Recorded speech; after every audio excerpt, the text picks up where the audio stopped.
All right. Stella, if you'd please read the call. This meeting is called to order.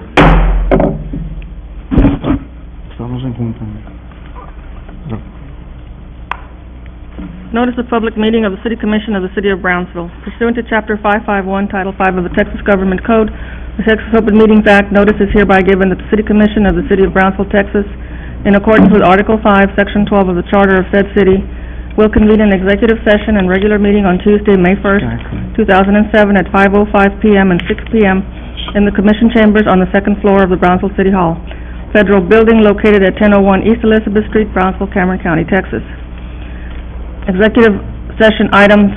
Item A, discussion pursuant to Section 551.072 of the Texas Government Code regarding real property.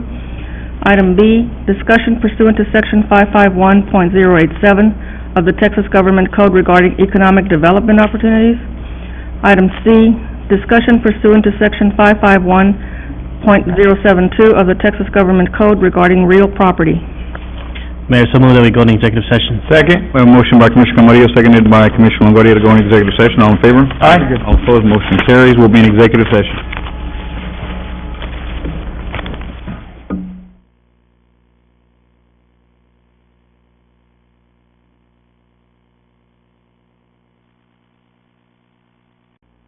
Now have a quorum. If everybody could please stand. Do we have anybody for the pledges this evening? No? All right. I'll do the pledge. Commissioner? I pledge allegiance to the flag of the United States of America and to the republic for which it stands, one nation, under God, indivisible, with liberty and justice for all. Honor the Texas flag. I pledge allegiance to thee, Texas, one and indivisible. Please remain standing for the invocation by Mr. Bob Clark.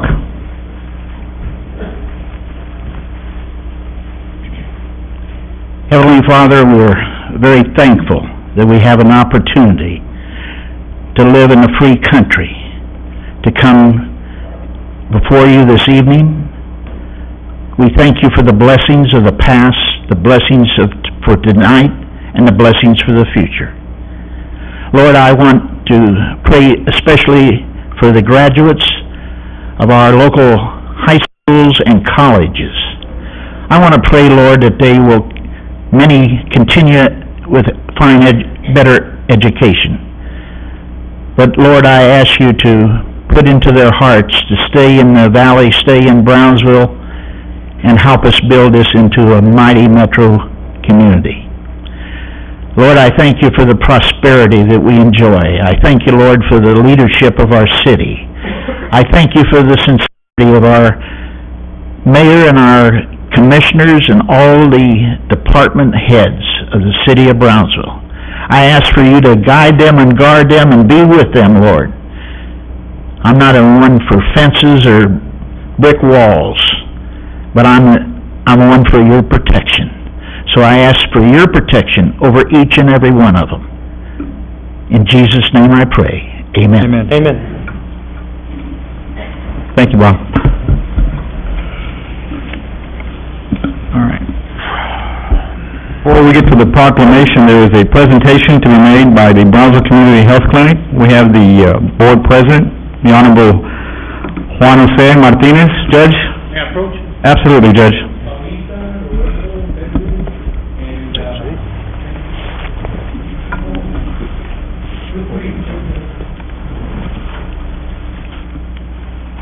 Thank you, Commissioner Arroyo, Commissioner Camarillo, and Commissioner Atkinson, whom I don't know, but nice to meet you, and Commissioner Longoria, and of course Mayor Trevino. We come in peace. No more taxes. Oh, that's the wrong piece. I'm here because we're very grateful. There's a lot of people out there in the community. Judge, could I get you to speak into the mic? My apologies. I thought I was loud, but I guess Only when you're on the bench, Judge. I've been humbled here, okay. Believe it or not, there's a lot of people very grateful to you out there in your community. People from all over the place, from all kinds and all ages, the elderly and the young. And they're very thankful for what you did. It's amazing. Most of my trips to an august body like this is to come and ask for something. I'm telling Bill here that I've been in many battles, social battles, of course. I've lost most of them. I won some, but I've never lost the war.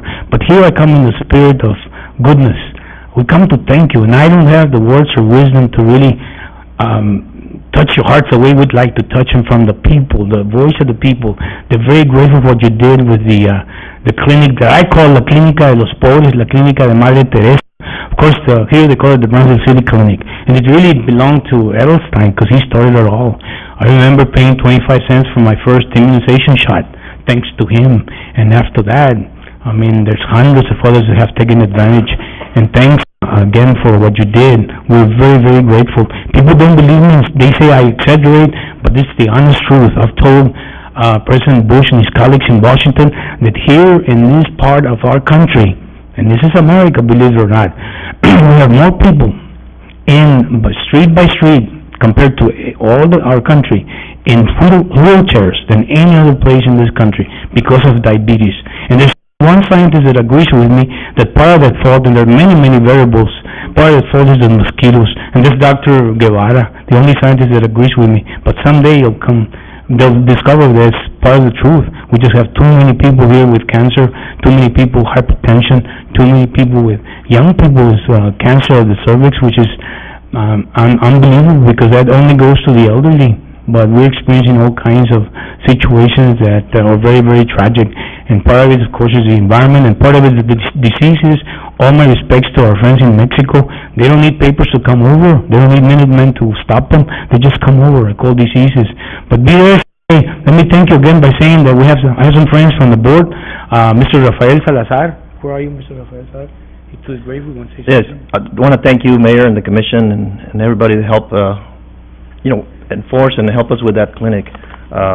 Lots of people would not be able to get dental care, medical care, were it not for you all and for your generosity. We appreciate you. Thank you, Mr. Salazar.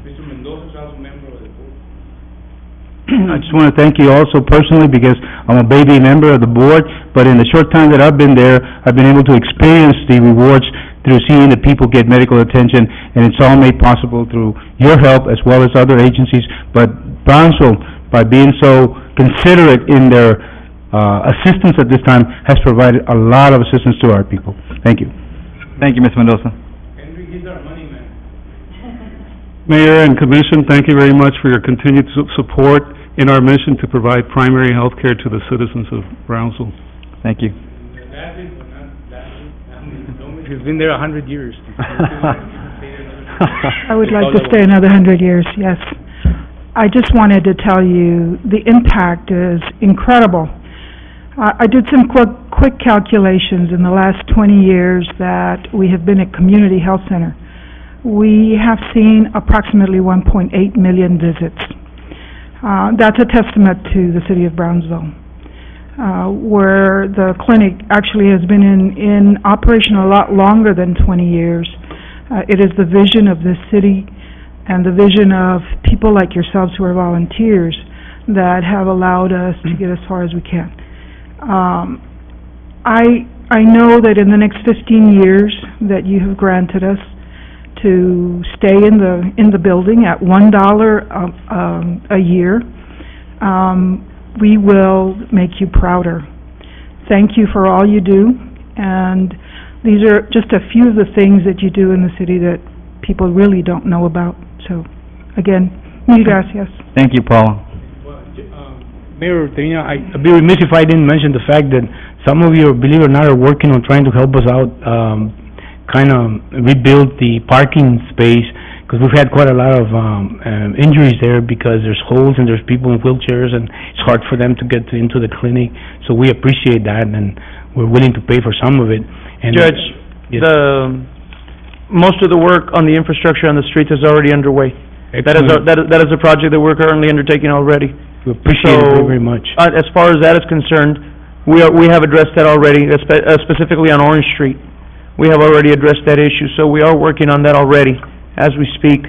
And as you all lie within that district, and I'm sure as the mayor and our at-large commissioner, de parte de mi gente, gracias, muy amable. la comunidad que represento, muchas gracias. muy agradecidos por todos los servicios que ofrecen en la clínica, como le decimos todos en el lugar, la clínica. Les agradecemos todo lo que hacen por nuestra gente, tanto, not just the residents of Southmost, no nomás los residentes de Southmost, sino toda la gente de la ciudad que va y busca sus servicios y que ustedes se los pueden dar. Con eso no hay palabras para agradecerles todo lo que hacen ustedes ahí. And Judge, to you, God bless you for continuing to do this, and as well as the board members, because it is truly an act of love for what you do for our community and for our people. So on behalf of myself, and I know our Mr. City Commission, thank you very much for what you do. Gracias. You're very kind, and let me just end by saying that we don't turn anybody down, even if they don't have money. And of course, we're part of the historical note here, we're always lacking funds, and we're lacking in doctors and the latest equipment, but we never turn anybody down, and anytime you're welcome for a free examination, I hope you don't mind my saying that, Paulito and Roberto, but thanks a lot. Thank you, Judge. Keep up the great work.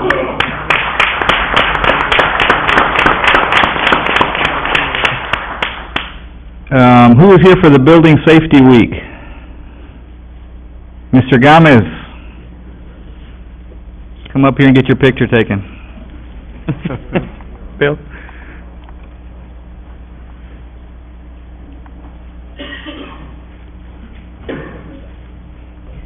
This is a proclamation of the City Commission of Brownsville, Texas, declaring May the 6th through the 12th, 2007 as Building Safety Week in our city.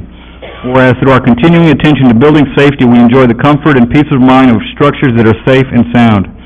And whereas we dedicated members of the International Code Council, including building safety and fire prevention officials, architects, engineers, and others in the construction industry, develop and enforce codes to safeguard Americans in the buildings where we live, work, play, and learn.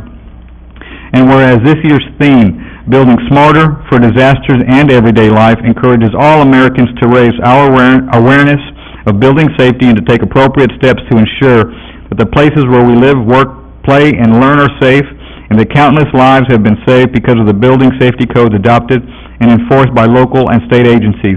And whereas this year, as we observe Building Safety Week, we ask all Americans to consider projects to improve building safety at home and in the community, and to recognize the local building safety and fire prevention officials and the important roles that they play in public safety.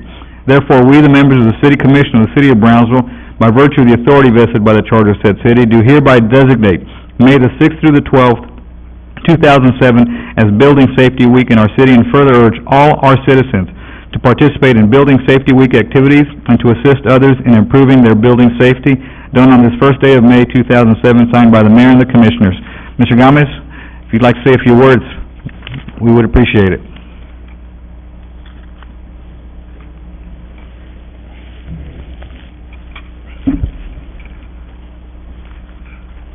Good evening, Honorable Mayor, members of the City Commission, ladies and gentlemen. National Building Safety Week was first observed in 1980 to raise public awareness of building safety by promoting the use, enforcement, and understanding of building safety, fire prevention codes to protect lives and property.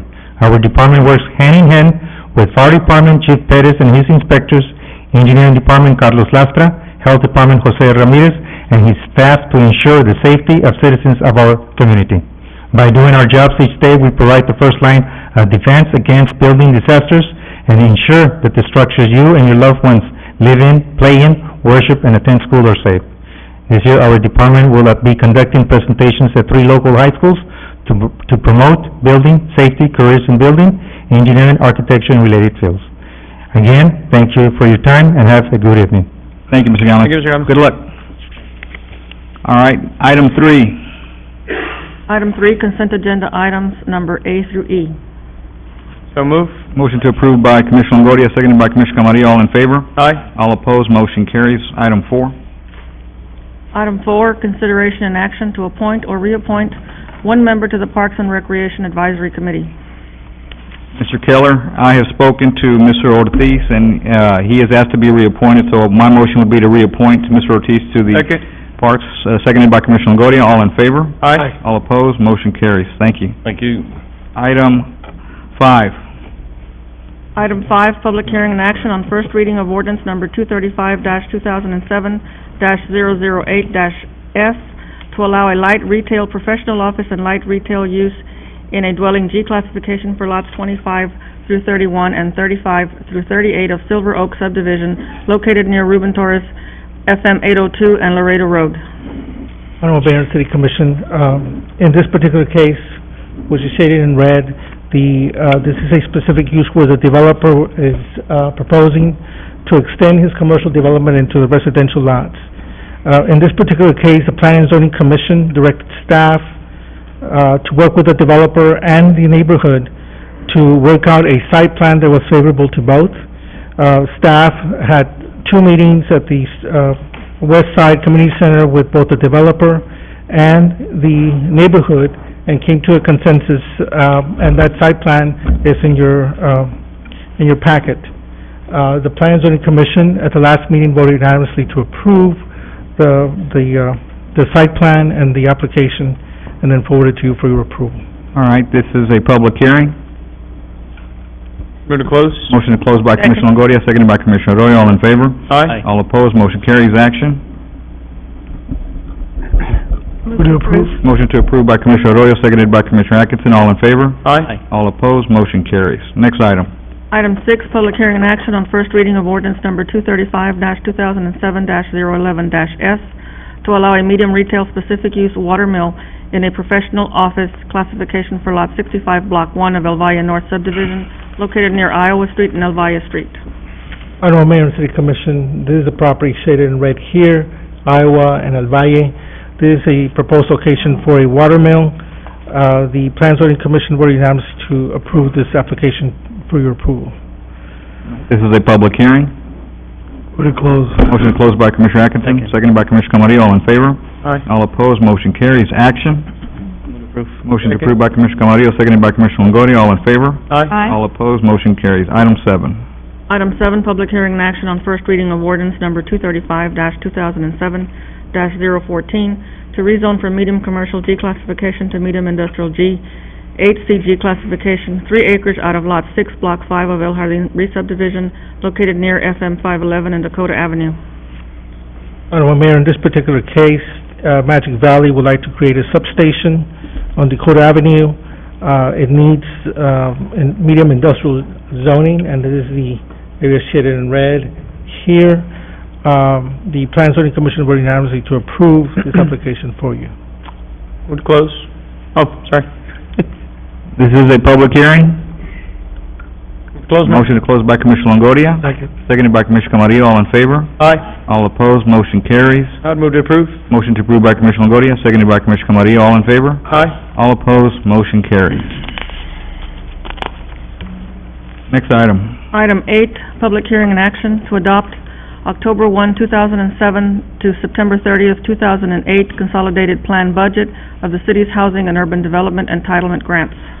Honorable Mayor and City Commission, this is again our annual allocation of CDBG funds. Mr. Medrano will make the presentation and introduce the Citizens Advisory Committee. But on behalf of the staff, I would really like to thank the committee. They spent numerous hours going through stacks of paper.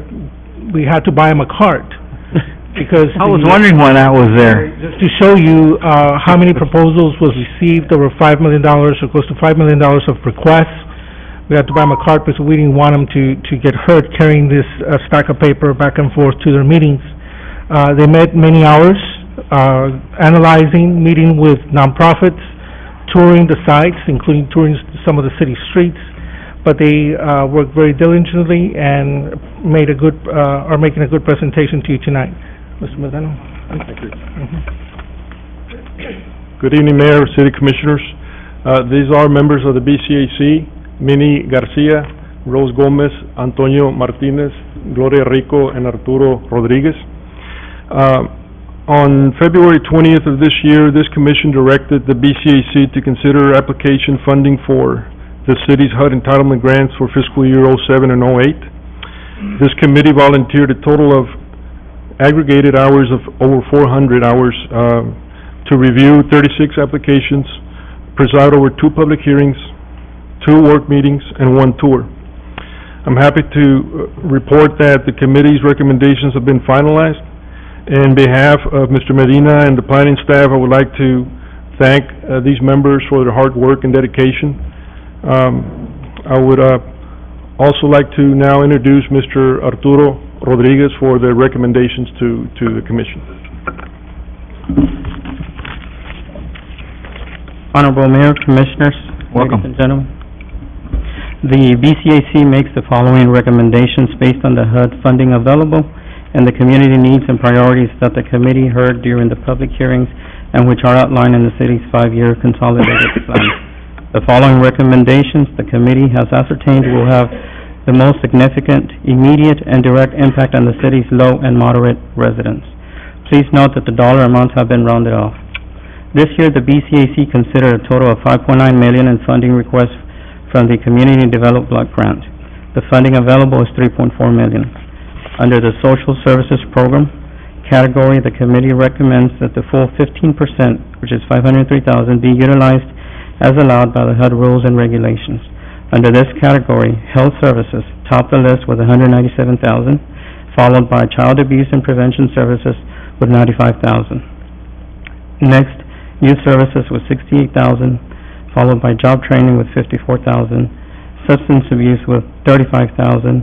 The remaining $53,000 went to Elderly Services, Family Services, and Housing Counseling. Under the Housing category of the CDBG, we recommend that $578,000 be awarded for the Housing Rehabilitation and Transitional Housing. Under Public Facilities and Improvement category, we recommend that $1.3 million be awarded to street reconstruction and $178,000 be awarded for sidewalk construction in communities in close proximity to our schools. Next, the Emergency Shelter Grant.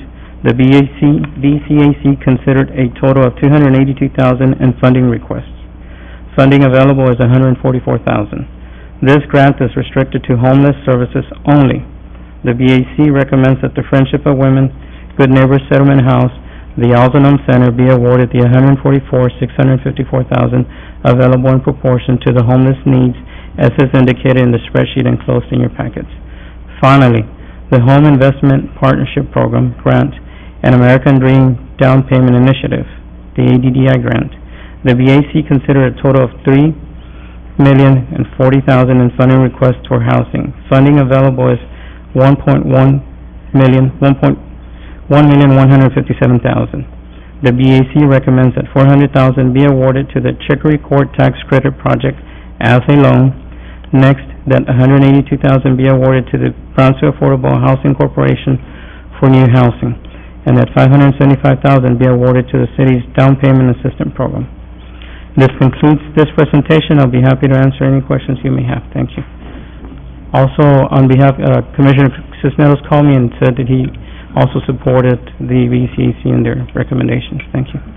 First of all, on behalf of the City Commission, let me thank all of you for your efforts in coming up with these recommendations. Many of you have been doing this now for several years, and I want to thank you all for your service to the community. It's a very, very important job that you all do, and we would not be able to get our job done without the efforts that you've provided to each and every one of us. Are there any questions? Sure. This is a public hearing. All right, yeah. Second. Oh, hold on. We have one. You could please speak, Mayor and Commissioners, my name is Paul Hansen. To begin with, I didn't catch the amount or couldn't see it. Planned Parenthood received how much? $17,500. Okay, I'd like to address the subject of Planned Parenthood funding. I live on Tulane Avenue. I attend Vineyard Christian Fellowship. I am a tax-paying, patriotic, voting citizen, and I spoke at a previous hearing when these people made their presentation before. And so I would like to publicly state in the strongest possible terms my opposition to giving Planned Parenthood $1 of any public monies coming through Brownsville and Cameron County. And personally, my reasons are moral, religious, ethical, but even if you don't share those reasons, I think I can give you 63 million good reasons to defund Planned Parenthood. This is from the Planned Parenthood website, their own website, and it states in fiscal year ending in '05 that their profit was $63 million nationwide. So if their parent organization made a profit of $63 million, do we really need to give them 63 cents? Certainly their parent organization could fund them without our help. This is not the Ozanam Center or Little League or soccer leagues or Boy Scouts. This is Planned Parenthood. This is a rogue organization. This is an organization that is outside the pale of the convictions of a majority of Brownsville residents. We are a religious community, and why our money is going to fund them, I don't understand. So, this is what I think should be done. I think one of you should raise your hand and say, I move to defund Planned Parenthood. And then I think another one should raise their hand and say, I second the motion. Let them get their money from their $63 million national trust. And then 4 out of 7 of you just say, yeah, that's a good idea, let's do it. It could be done. No one owes Planned Parenthood anything. So I ask you to do the right thing, to set a precedent, to make the city proud, and just let them fund themselves. Thank you. Thank you for your comments. This is a public hearing? To the members of the committee, if you would like to take your seats, we do have a couple of people, so we're very appreciative, and thank you for being here, and please remain with us, but if you would like to take your seats, that would be great. Thank you very much for all your work.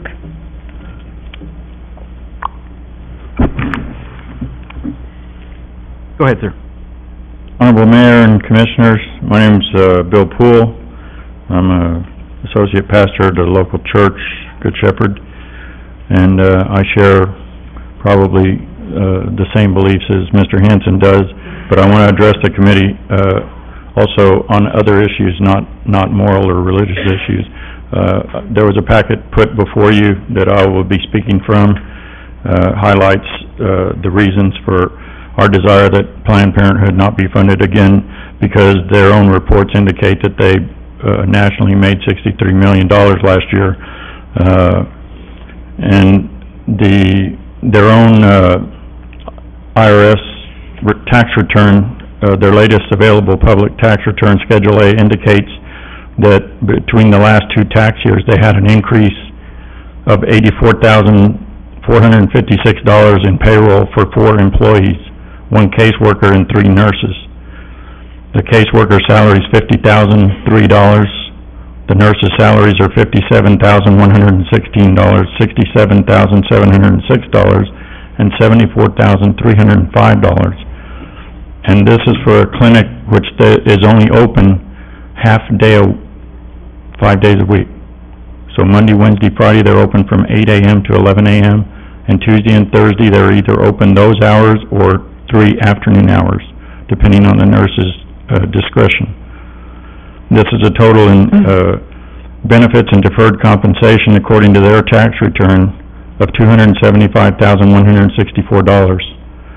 And so I wonder why the city should fund them with additional revenue when their salaries seem quite exorbitant.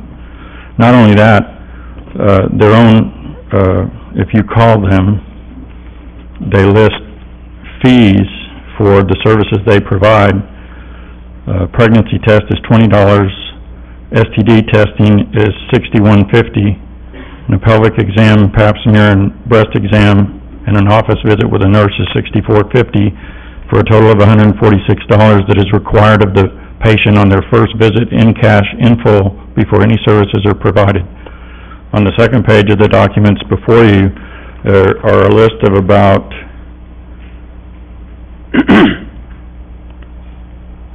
23 organizations here in Brownsville that are also providing the same services.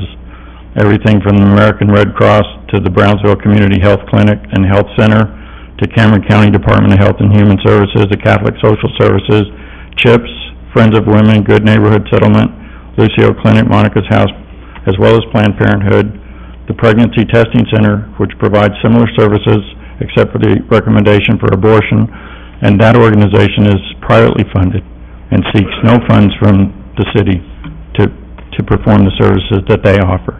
And most of those services, if not all of them, are free to the client, right? And many of these organizations Tip of Texas Outreach as well provide the educational programs that Planned Parenthood does. Many of them are free or at a reduced cost depending on the client's income. And on the third page of the document you were given is the detailed profits for Planned Parenthood since 1999. And their profits in the millions have increased from $125 million in '99 to $59 million in 2000. The next year was $38.9 million, $12.2 million in 2002, $36 million in 2003, and $63 million, $74 million to the national organization the following year. So they're more than doubling their national revenue, and it just doesn't seem necessary to give this money to them, not on a moral basis, but just on a fiscal basis. There's other organizations here in town that need these funds and are not able to fund themselves, and they provide vital services to the community. So I would ask that you refuse these funds to Planned Parenthood and use them for another organization locally that could use them to a far greater degree. Thank you, Mr. Poole. Thank you. Pastor Poole, I just wanted to comment. I did receive this information today, and for the sake of the viewing audience, I wanted to make sure that I wasn't funding abortions. So I called Planned Parenthood to address some of the issues you've just spoken about, and I was told that the local affiliate here in Brownsville receives no monies from their national association, none. I was also told that they're a 501c3, which is a non-profit organization, and they have their own board of directors, and they are a separate incorporation. They do their own fundraising, and that this money that is coming from CDBG is for mammograms and pap smears, and what was my third thing? Mammograms, pap smears, and... Pelvic exams. Pelvic exams. Yes, for those 3 items only. And then when I mentioned the other agencies that were listed on your form, American Red Cross, Pregnancy Testing, Valley AIDS, and Department of Health and Human Services, there was no duplication, and they went into it specifically with me. I just, I wanted to make sure that I had that information clear. I also asked them, what population they served, because in the letter I received from you, it said that, the understanding with CDBG is for the poor and underprivileged. Well, they specifically address the poor and underprivileged, and they never recommend abortion. Unless, obviously, if the physician feels the mother's life is in danger, something like that, but they're providing counseling, reputable counseling like you would receive in a physician's office. This is what I was completely assured of. Right. Brother Poole, if you'll allow me, I had this discussion with our Reverend Jerry Frank. Also, in the explanation, this majority of this money goes to my area, goes to Southmost, goes to the center that they have there. And we do not, through this money, they do not use it for operations and management. This money goes strictly to the women that cannot afford these exams.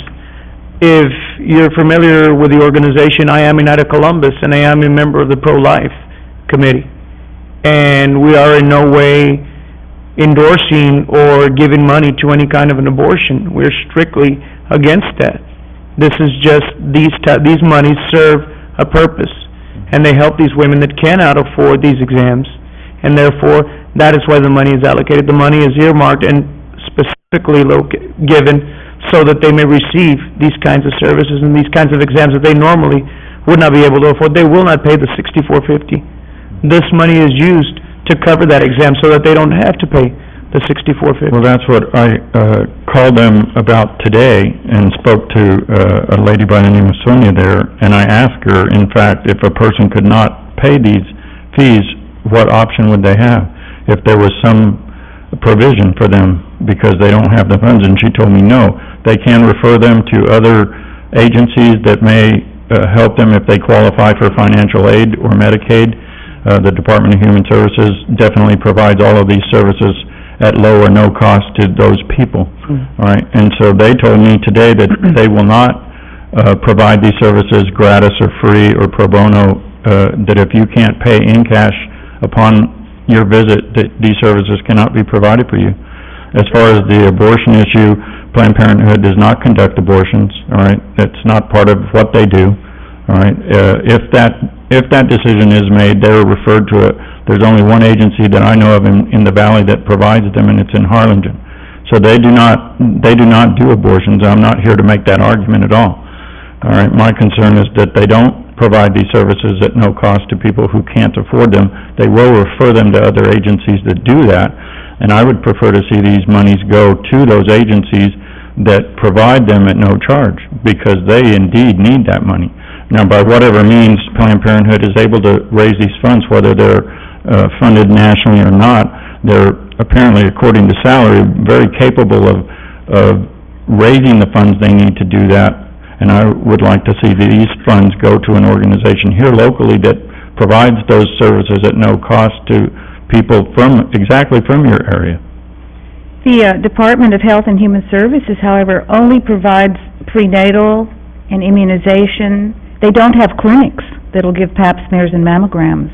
The American Red Cross has no direct medical. Right.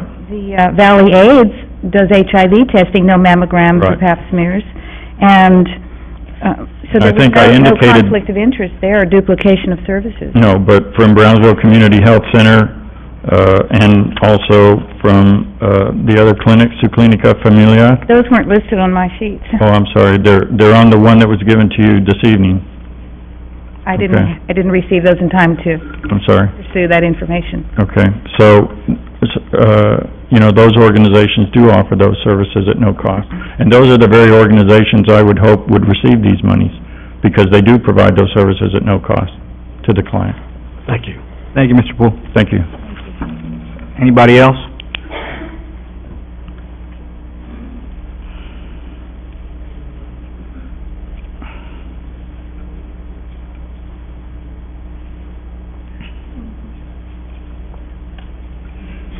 How are you? Thank you.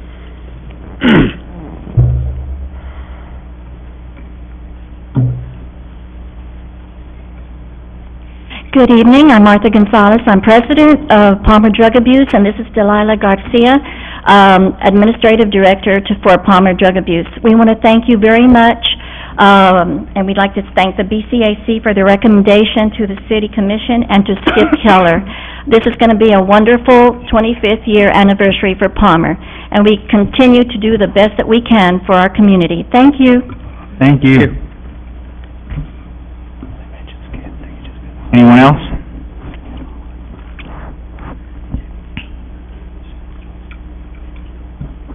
Short. Good evening, Mayor and Commissioners. My name is Terry Lievenos, and I am the Director of Community Affairs for Planned Parenthood of Cameron and Wellesley Counties. With me is Blanca Cavazos, our Director of Patient Services, who is also our CEO-elect, sitting in the back. We are grateful for the funding that the city has provided our Southmost Health Center for a number of years, and we deeply appreciate the city's continued confidence in our work. The recommendation of the advisory board is less than we requested, but we understand that there are many needs in Brownsville and that the funding from the federal government has been reduced in recent years. I don't have much time, so I'd like to tell you just a little about the services your dollars pay for. We serve women throughout the Southmost area with education, medical services, and teen pregnancy prevention. Our bromotoras visit with women in their homes to tell them about the importance of pap smears and breast exams. Your funds pay for those pap smears and breast exams in our clinic on Southmost Road, and then another grant pays for mammograms and diagnostic tests that the women need. As you know, many of the women in this area, more than 40% in the Valley and a higher proportion in Southmost, don't have health insurance. Without us, they would not be able to get these services at all. We also have a case manager who works with teen moms, helping them to stay in school, learn to be good mothers, and avoid another pregnancy. You may hear that we don't need the money because Planned Parenthood is so rich. That's totally untrue. Each affiliate of Planned Parenthood has to raise its own funding from donations, patient fees, and grants. We are very careful to spend every dollar as carefully and frugally as possible. We get no funding at all from the National Planned Parenthood. You may also hear that our services are duplicated by other agencies in Brownsville. This is also completely untrue. We work closely with the BCHC, which does a wonderful job providing care for clients who have acute or chronic problems. We provide the preventive health care and the contraceptive care and refer to BCAC or other providers for problems that screening has identified. Without our services, those problems would never have been identified. BCAC does not have the time or staff to provide the preventive care we do to the 3,000 women we serve in Brownsville, with roughly 2,000 of them in the southmost area. I trust that you will adopt the recommendation of your hardworking advisory board, and I thank you for this opportunity tonight. Could you answer that question that Brother Poole brought up for me? The question about referring... There is no, you are charging a $64.50 charge? I'd like to give you a little history on that. The Old Participal Road Clinic is no longer government subsidized, and that was because of funding that was cut through the legislature a couple of years ago. Because of that, either we were going to close the clinic, or in order to keep our clinic open, we had to go to private fee, or private pay. The $64.50 is what you pay at that site for a pap smear. That is correct. Not at Southmost? No, sir. If someone were to tell us, I need this, I'd like to come here, but I can't pay, then we would refer them to Southmost. I mean, that's the referral, or another agency if it's closer to their home, if that's what they choose, but... What's the difference?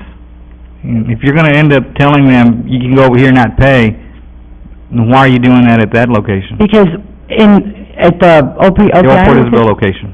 In order to keep our doors open, sir, we had to come up with a way to keep them open and charge, and so there is a fee there. Okay, but my concern is if, in order to keep the doors open, you need to be raising revenue, how many of those women are actually being told you can go to the other one for free then?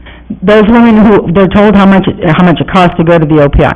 If they indicate to us that they cannot pay, then we make the referral to Southmost. Now, because of the government subsidy that are in the other clinics, it's particularly the Southmost, it takes a little longer because of the paperwork and the criteria that's involved to become eligible for this government subsidies. Not everybody qualifies, unfortunately, although the women in the Southmost area do qualify for the most part.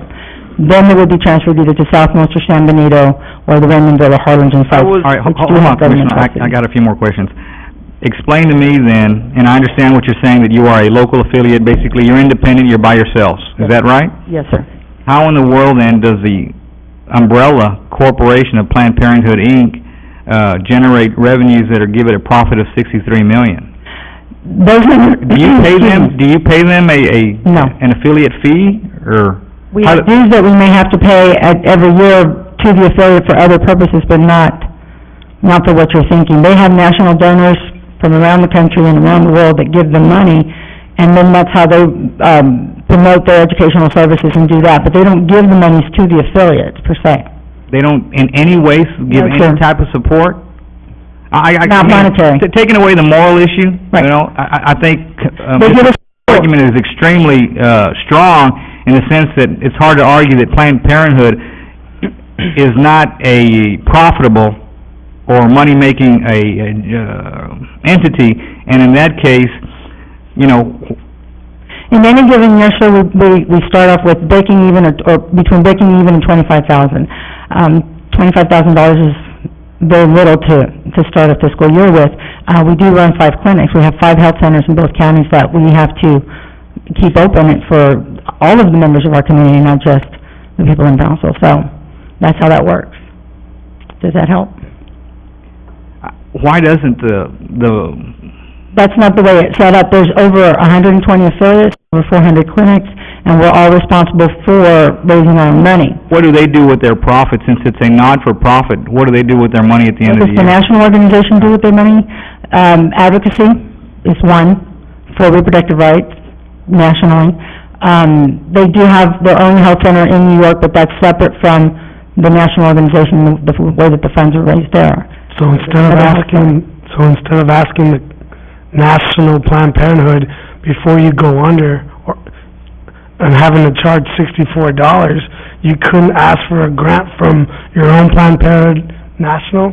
I think that's what you're asking, right? They don't give any money. They don't give any money to the affiliate. They give you no money. They give us medical guidance, they give us technical and support assistance in that regard. We follow their guidelines, we get medical advice, legal advice from them as far as that is concerned, but we don't get any monetary money coming in from them directly. And you're saying that the clinic, the Brownsville Community Health Clinic, does not do the pelvic exam, pap smears, or breast exams? That they don't do it in the way that we do. They don't specialize in reproductive health care. They do chronic and acute diseases things that Well, diabetes... but they have an OBGYN that provides those services, so they are still doing the same thing. I just want to make sure we're Patient clear. volume is really, really high, sir, and it's all they I can agree, do to because- take care of the clients that they do see. But they do the same things that you all do. They do some of the same things, and some things Actually, we they do a don't lot do more at than all. what you do. Pardon me? They do a lot more than what you do. Yes. They're much more comprehensive in that regard, for other things. And if there's a problem with regards to an If- exam, you immediately refer them out to To whatever. Clínica or to BCHC, absolutely. Or to a physician, a provider that can take care of it. To my understanding, when somebody comes into either or clinic, even if it is Southmost and it is a Southmost resident, they still have to apply for the waiver, correct? And if they don't qualify, even though they are from Southmost, if they don't qualify financially because of their pay, then they have to pay the $64.50, correct? No, they wouldn't pay the $64.50. We have other programs available for them, so that they would qualify for something at some point. They'll either get the service for free and pay nothing if they qualify for one kind of entitlement, or they'll pay a very low cost. What are you saying that the $17,500 would go to? Direct medical services in the Southmost area. Meaning what? Does that go to pay for the Pelvic exams, mammograms. The pap smears, the STD screenings that we do, the treatment that we provide for STDs as well, everything except HIV. We refer that to Valley AIDS Council or to a private physician.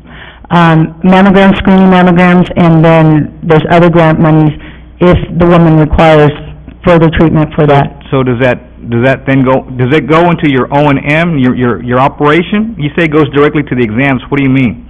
It pays for the exams that we provide. Who's charging for those exams? What do you mean who's charging for them? You're charging those $64, right? No, so that's only at the OPI Okay, so clinic. then who's charging for those exams at the free clinic at Southmost?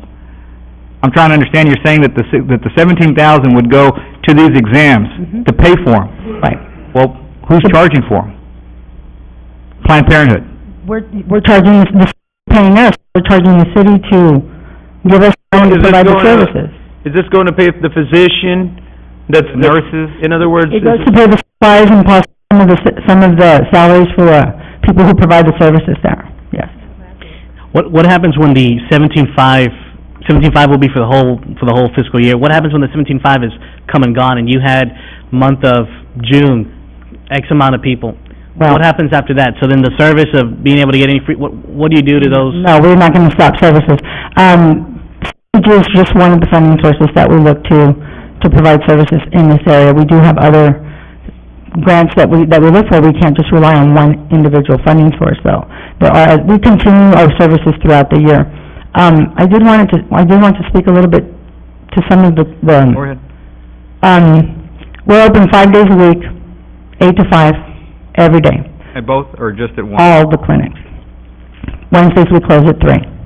That's the only time that we close early. What this gentleman was referring to as far as when there's, at the nurse's discretion, that doesn't exist. We have 3 full-time nurse practitioners to handle 5 health centers. So if a nurse practitioner is not in the building at that time, it's because she is at another site providing clinic services and medical services to other members of the population in other areas. She's not home doing something, she's working 40 hours a week. But we have to stretch 3 people into 5 centers. How would you rate the service you do for the community of Brownsville?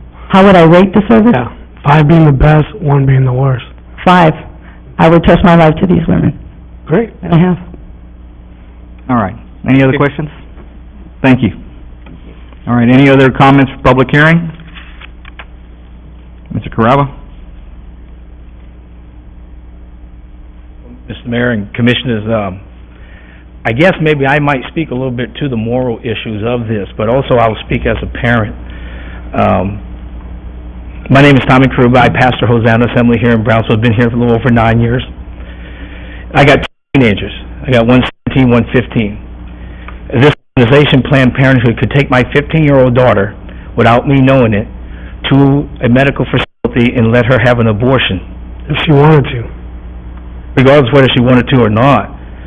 But that gets to my next issue. Planned Parenthood has no business raising my children. most of us in here that are parents, we raise our children.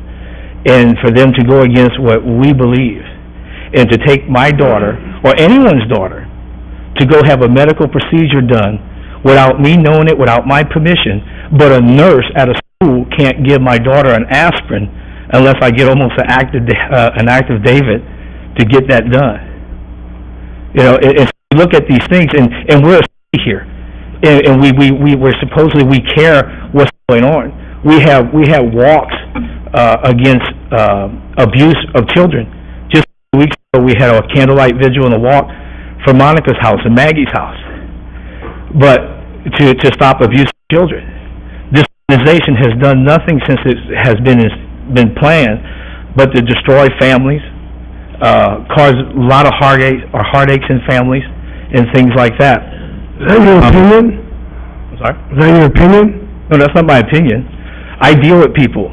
I've dealt with people that have done this. You know, it's one, you know, you could go and you can get something done and say, okay, the abortion is Okay. or anything.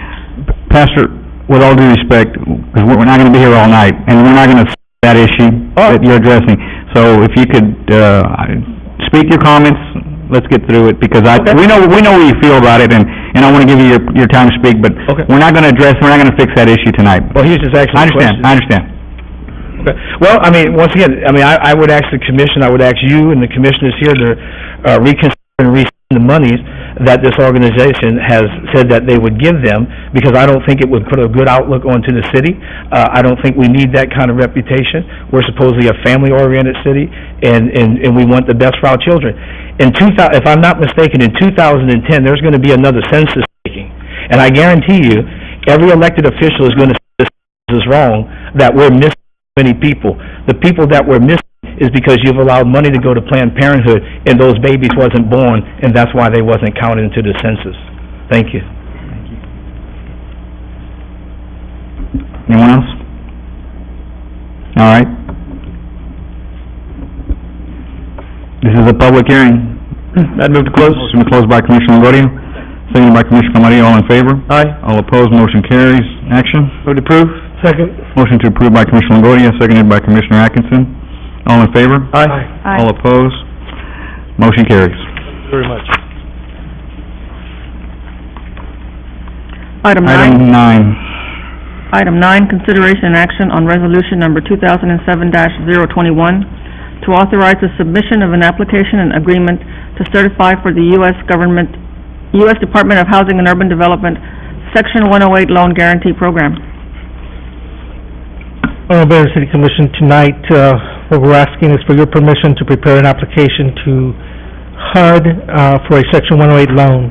Basically, the final application will come before you for your approval, but these are the proposed projects that we will be taking a look at and asking HUD for approximately $1.9 million, and this would be for the purchase of land and building, park development, Market Square renovation and surrounding properties, and an affordable housing facade revolving loan program. The Section 108 loan program has been taken advantage in previous years by the city. One was the Planning Department building at the Peace, that was a Section 108 loan, and also the Lopez Supermarket on Southmost many years ago. With your permission and your approval of this resolution, we would prepare that application. Mayor, based on the information presented to us earlier, I'd move to approve this item.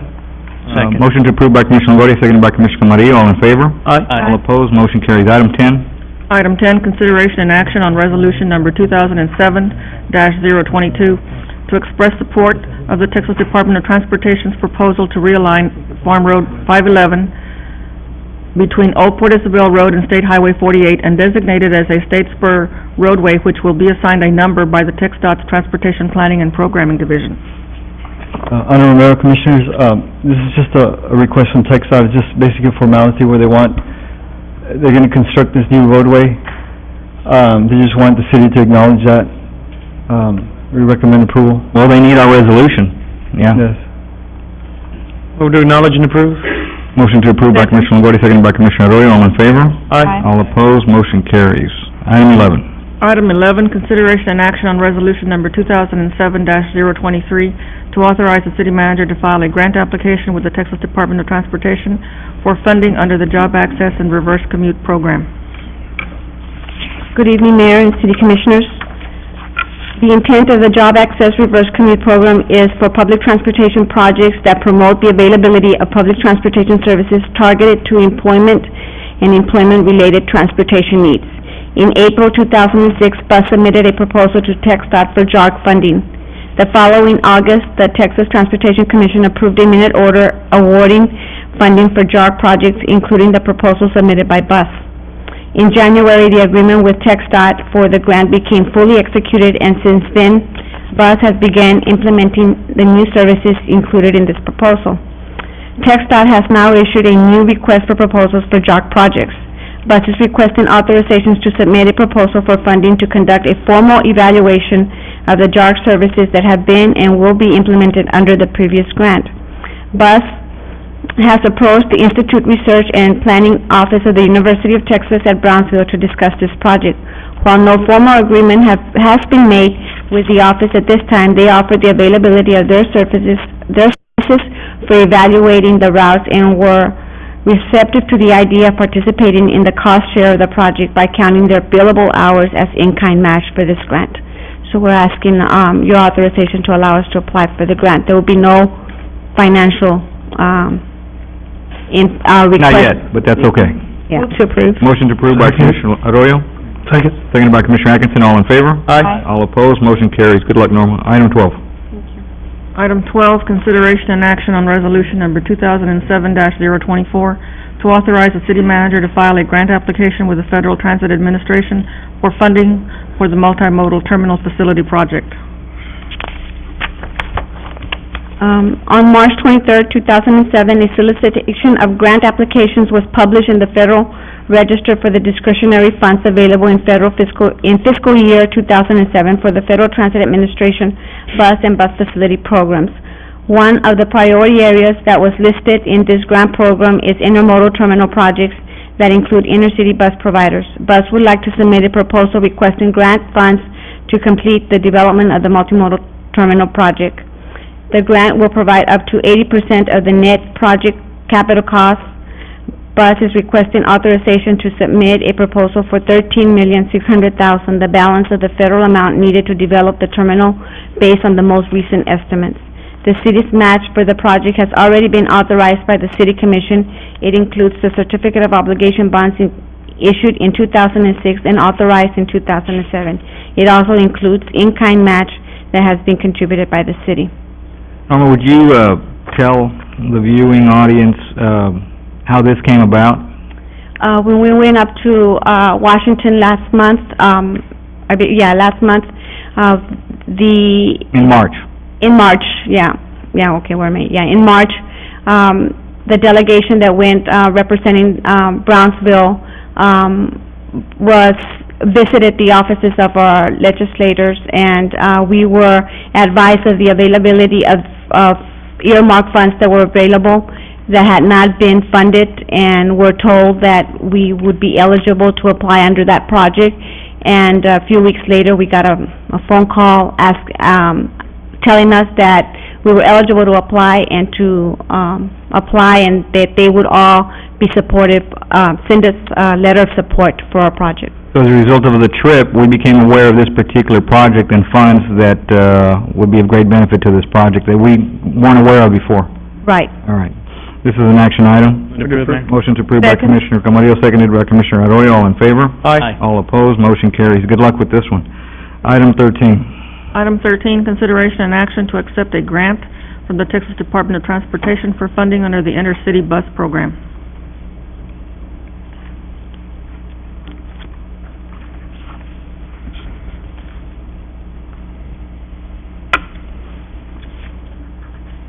In May 2006, BUS submitted a grant proposal for the Texas Department of Transportation in response to a request for proposals for projects to develop, promote, or support inner-city bus mobility. BUS requested $400,000 in grant funding for the multimodal terminal project. In December 2006, TxDOT notified BUS that the proposal has been selected for funding between December 2006 and March 2007. BUS has worked with TxDOT to finalize the scope of the grant. The grant funds are federal dollars that are administered by TxDOT. There is a 20% match requirement. The match for this grant will be provided through a 2006 project agreement with the Brownsville Community Improvement Corporation for $100,000. We're just asking to allow us to accept this grant. This is an action item. Motion approved by Commissioner Camarillo, Second? seconded by Commissioner Arroyo. All in favor? Aye. All opposed, motion carries. Item 14. Item Thank you. 14, consideration and action to acknowledge the city's comprehensive annual financial report and single audit report for the fiscal year ended September 30th, 2006.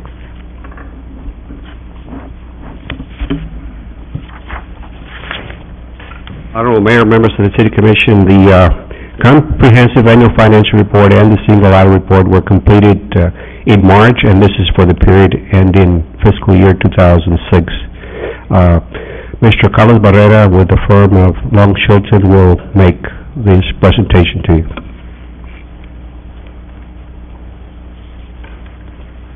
Honorable Mayor, members of the Commission, I realize you have a fairly long agenda, so I'm going to try to be as brief as possible. I knew you would. I know. The last thing you need to hear is a long-winded CPA talking up here, but let me tell you real quick. I live with one. Another one anyway. This, let me just real quick, this is the really nice cover, by the way, if you haven't seen it already, the actual CAFR, the Comprehensive Annual Financial Report, and it's divided into 7 sections. And so in those 7 sections, if you look at the table of contents, which it comes at the beginning, the section that we basically opine on is the introductory section, or I'm sorry, the financial section, which is in effect our auditor's report and the basic financial statements, which we have done. In the section right beginning on page 3, which is the introduction section, the introductory section that Pete has provided, you look on the bottom, it's what the goal of the independent audit is, because a lot of people don't realize what we do or why we do it. And the effect it was to provide reasonable assurance that the financial statements of the city are free of material misstatement. And we've done so. And as a result, you've got an unqualified opinion, and that unqualified opinion is a little bit further in the financial section, which we'll get to in a minute. The introductory section is followed in effect by the financial section, which you will see our auditor's opinion, as well as last year's GFOA Certificate of Excellence. And so you've got that as well, and we've applied for it again this year, and that's why the report has to be issued by March 31st. The MD&A, which is the only part I'm going to discuss here, is the management discussion analysis. This is something that Pete and the accounting group, or your finance department, puts together. It takes all of the data and the rest of the 200 and some odd pages that are in there, and puts it into layman's terms. And if you read this, financial highlights, you'll see there are 4 bullet points. One, the assets of the city exceeded its liabilities by $401 million. The majority of that this last year comes from the fact that you've completed the inventory of all your fixed assets, so that caused it to increase quite a bit. The second, probably the most noticeable, is the fund balance of the general fund increased by $2.8 million, and we have an ending fund balance of $18.3 million as opposed to $15.4 the prior year. You also, for example, that on the last bullet point, on March 23rd, you issued $9.3 million in GO, public improvement and refunding bonds, and $10.5 in the combination tax and revenue certificates of obligation. Those are the 4 major bullet points. Flipping real quick, and I'm just going to take you real quick to the 2 areas I want to talk about. Page 38 and page 39. If you look, everybody talks about the general fund, because that's basically what you're talking about when you say, how much money do we have? And of course, you have a lot of funds in the city, but the general fund is basically the one that you all are most concerned with. Exhibit 8 shows the fiscal years from 1993 to 2006. And for a lot of us here, a lot of the people that have been around Brownsville quite a while, all of you up there, $3.7 million in fund balance, unrestricted fund balance in effect, back in 1993, and now it's $18.3 million. Okay, that's a very healthy increase. But also keep in mind that $18.3 million covers about 90 days of operation, because it's about a $72 million expense on an annual basis just on the general fund side. So you're 90 days out. Calamity happened in the city of Brownsville, God forbid, and you didn't collect 1 penny of property tax or any kind of fines and fees or whatever. You've got 90 days. That's basically what you got. And you just can't stop a train. Those continue to go, law enforcement, et cetera, et cetera. I think that's important. The second part is Exhibit 9. And Exhibit 9 is a recap, in effect, from one year to the next with respect to the general fund of revenues and expenditures. And it just, as you can see, property taxes at $14 million, up from the prior year. Taxes at $22, again, up from the prior year. Both healthy increases of 10 and 15% respectively. Fees and the one, $13 million, up 6%. And from the Brownsville PUB, that's $6 million. That's also, that's really went down, but there's where the formula read last year, you'll see a change in the current year. But other than that, you have $5 million in total revenues, and you'll see all the way down, you'll see all your expenditures for general government, public safety of $41.9 million, public works, et cetera, and go all the way down, you see net change in fund balance, $2.8 million. That's the net change that we were talking about before. That's increased in the current year. Lastly, coming to the actual financial statements, and of course the rest of the MD&A is chock full of wonderful information that for readers of this kind of stuff that like it, they just relish it at night. And if you can't fall asleep, it definitely will put you there. But if you turn to page 3, which is in effect the statement of activities, that's the income statement, and it's a fund-wide financial statement. This takes care of everything of the city on an accrual basis, and that means basically if you have a business, that's usually the way it works. And you can see the primary government, the business activities on the left, the expenses associated with that. If you just go to the middle of that, you'll see $119,962, $119,962,000. That's the amount of money needed to run the city of Brownsville. Okay? Strictly on an income statement type basis. And where does that come from? For example, how do you pay for it? Well, you pay for it with the following 3 columns. You pay for it from you charge of $42 million, operating grants and contributions of $21, and capital grants and contributions of $4. So that leaves $52 million that you're short. And you've got your business type activities, your golf courses, things of that nature that provide another $1 million, and you end up with $51 million. So you need $51 million to finish out running the city. And where does that come from? And then you'd go straight down the line. You get it from property taxes, $27 million. Taxes, $22 million. You can see I'm coming on the bottom of the page here. And this is everything from the city. This is all funds all the way across. The only thing this doesn't take into consideration is, for example, what happens, where do you get the money to pay for the bonds, which is another $6 to $7 million. Well, consider this an income statement that was developed to allow the reader to look at it as a business. You've got depreciation on these assets that you have. Well, that's a non-cash expense. You use that to pay for your bonds. All that kind of information, you go further back into the rest of the financial statements, which are all the different funds, general fund, and all the way through, and those will give it to you based upon the old ways to look at it. And it shows you basically how your cash flow is. Means the city finds itself in a healthy position, and it continues to find itself in healthy positions, good growth, et cetera, et cetera. And I think we should be proud of that. Further down, you see component units. That's part of your report. That's the Brownsville Public Utilities Board, the GBIC, et cetera. That also has the financial statements involved in there. And then there's the statistical section, which more and more, it becomes more and more critical if you analyze the financial statements of the city or any enterprise, just exactly where are you, where have you been, how are you, where are you going with respect to bonded debt, et cetera, et cetera. The other 2 reports that you probably have been given are these 2. One of them is the report with respect to the civil audit. This is federal and state compliance. More and more auditors are spending probably 80% of our time just in this and not in this. The reason for it is because when you get grants like CDBG and home, et cetera, the amount of work involved just to make sure that you are compliant with their rules and regulations is pretty substantial. There are findings that we had in here. We had 5 findings that are addressed, and there are responses by the city are in there with respect to corrective measures. None of the findings involved any kind of question cost, which means that we would have questioned the cost and possibly a refund to the government. And then also, there's an advisory comment report as well. There are about 3 items in there that we've commented on, as well as the city's response to that. That's it. 3 minutes, 4 minutes? think I've got you out. Real quick, while he's passing this out, Ms. Barrera, the fund balance, at the end of '05 was 12 or 15 million? Let's see, I guess. On page 39. Page 39. On page, well, no, look on page 38. I think you're looking at the wrong page. Page 38, you'll see 2005 at 15.4 million, So, okay. and now you see 18.3. All right, so from '04 to '06, it went up 6 million, almost 50% of the fund balance. 6.3 million. Okay, thank you. If there's any questions on this, I mean, I would be more than glad to meet with you individually, collectively.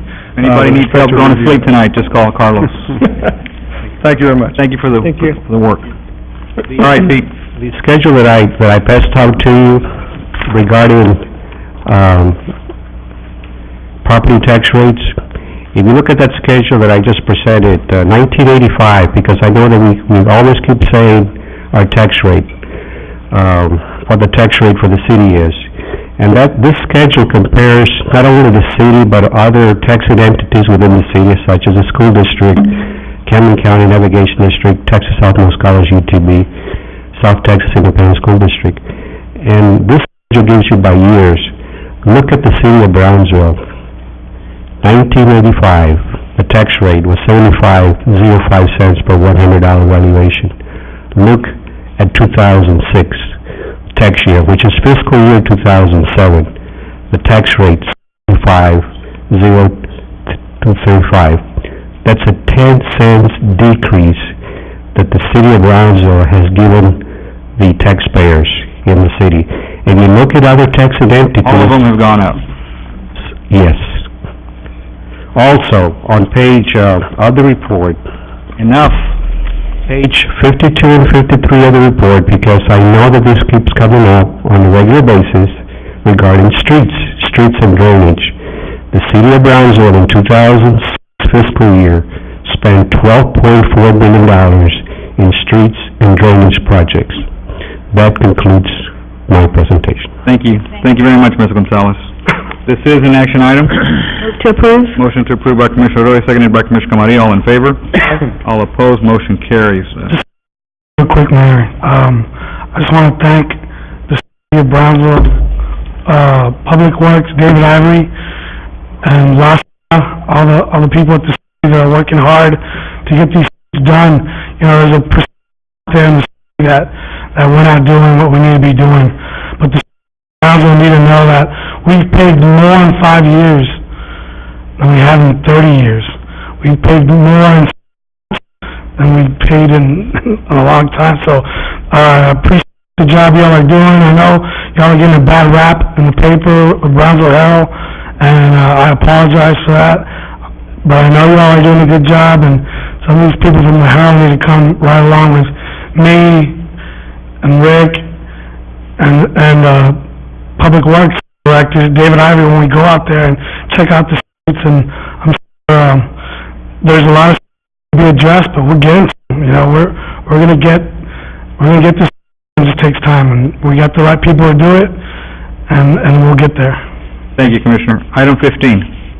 Item 15, consideration and action to authorize a supplemental agreement number 1 to amendment number 15 with the HNTB in the amount of $49,805 for additional construction observation services on the General Aviation Infrastructure Project. Mayor, members of the Commission, the City Commission is asked to approve this agreement that has to do with the General Aviation Infrastructure Project. The project created 2 new hangar pad sites at the airport, upon which we are proposing to build 2 new hangars. The approval of the amendment will allow us to complete the project financing and close out the grant that financed it from the FAA. I would also note to you the picture that is reflected up there indicates on the upper right-hand side where the hangar pad sites are, as well as the ramp area that was improved with the project. I'll be happy to address any questions. The construction period was supposed to be 90 with an additional 10 days. It ended up being 212 days. Right. Why? Because a cable was found that had not been located by the FAA as a part of the original project construction. Also, we had to do more extensive work having to do with PUB and the utilities. Who didn't find the cable the first time? That was the FAA. Oh, okay. Well, the FAA is paying for this. That's correct. All right. This is an action item. Move to approve. Motion to approve by Commissioner Arroyo. Second. Seconded by Commissioner Camarillo. All in favor? Aye. All opposed, motion carries. Next item, 16. Item 16, consideration and action to authorize final payment and release of retainage for the Drainage Improvement Phase 3 at Brownsville South Padre Island International Airport. The City Commission is asked to authorize that final payment as well as release of retainage on a major drainage improvement project at the airport. This project resulted in the construction of a dam with a gate in a drainage ditch that connects to the North Main drainage ditch on the south side of the airport. The photograph that's up there illustrates how important this is. The North Main drainage ditch of the city runs parallel to the south property line of the airport along California Road and carries a great deal of drainage water from all the way on the west side of Brownsville. Prior to the construction of this feature, what would take place in periods of high drainage water in that ditch is that drainage water would backflood into the airport and consequently created additional drainage problems that had to be dealt with at the airport. The construction of that dam facility as well as a gate prevented that from happening. And in reality, on a Friday before the most recent rainfall, the project was physically completed and the valve tested, and then Monday morning, the electricity was hooked up for the various different switches, and Monday afternoon it started to rain, and by Tuesday, with the photograph that was just up there, that shows you how that valve and that dam prevented water from the North Main drainage system from backflooding into the airport. I would also note to you that was not done with federal funds, that was done with city money that was allocated some time ago for improvements at the airport. All right, this is an action item. Approved. Motion approved by Commissioner Camarillo. Second. Seconded by Commissioner Longoria. All in favor? Aye. All opposed, motion carries. Thank you. Thank you, Larry. Item 17. Item 17, consideration and action to authorize a project agreement between the City of Brownsville and the United Baseball League.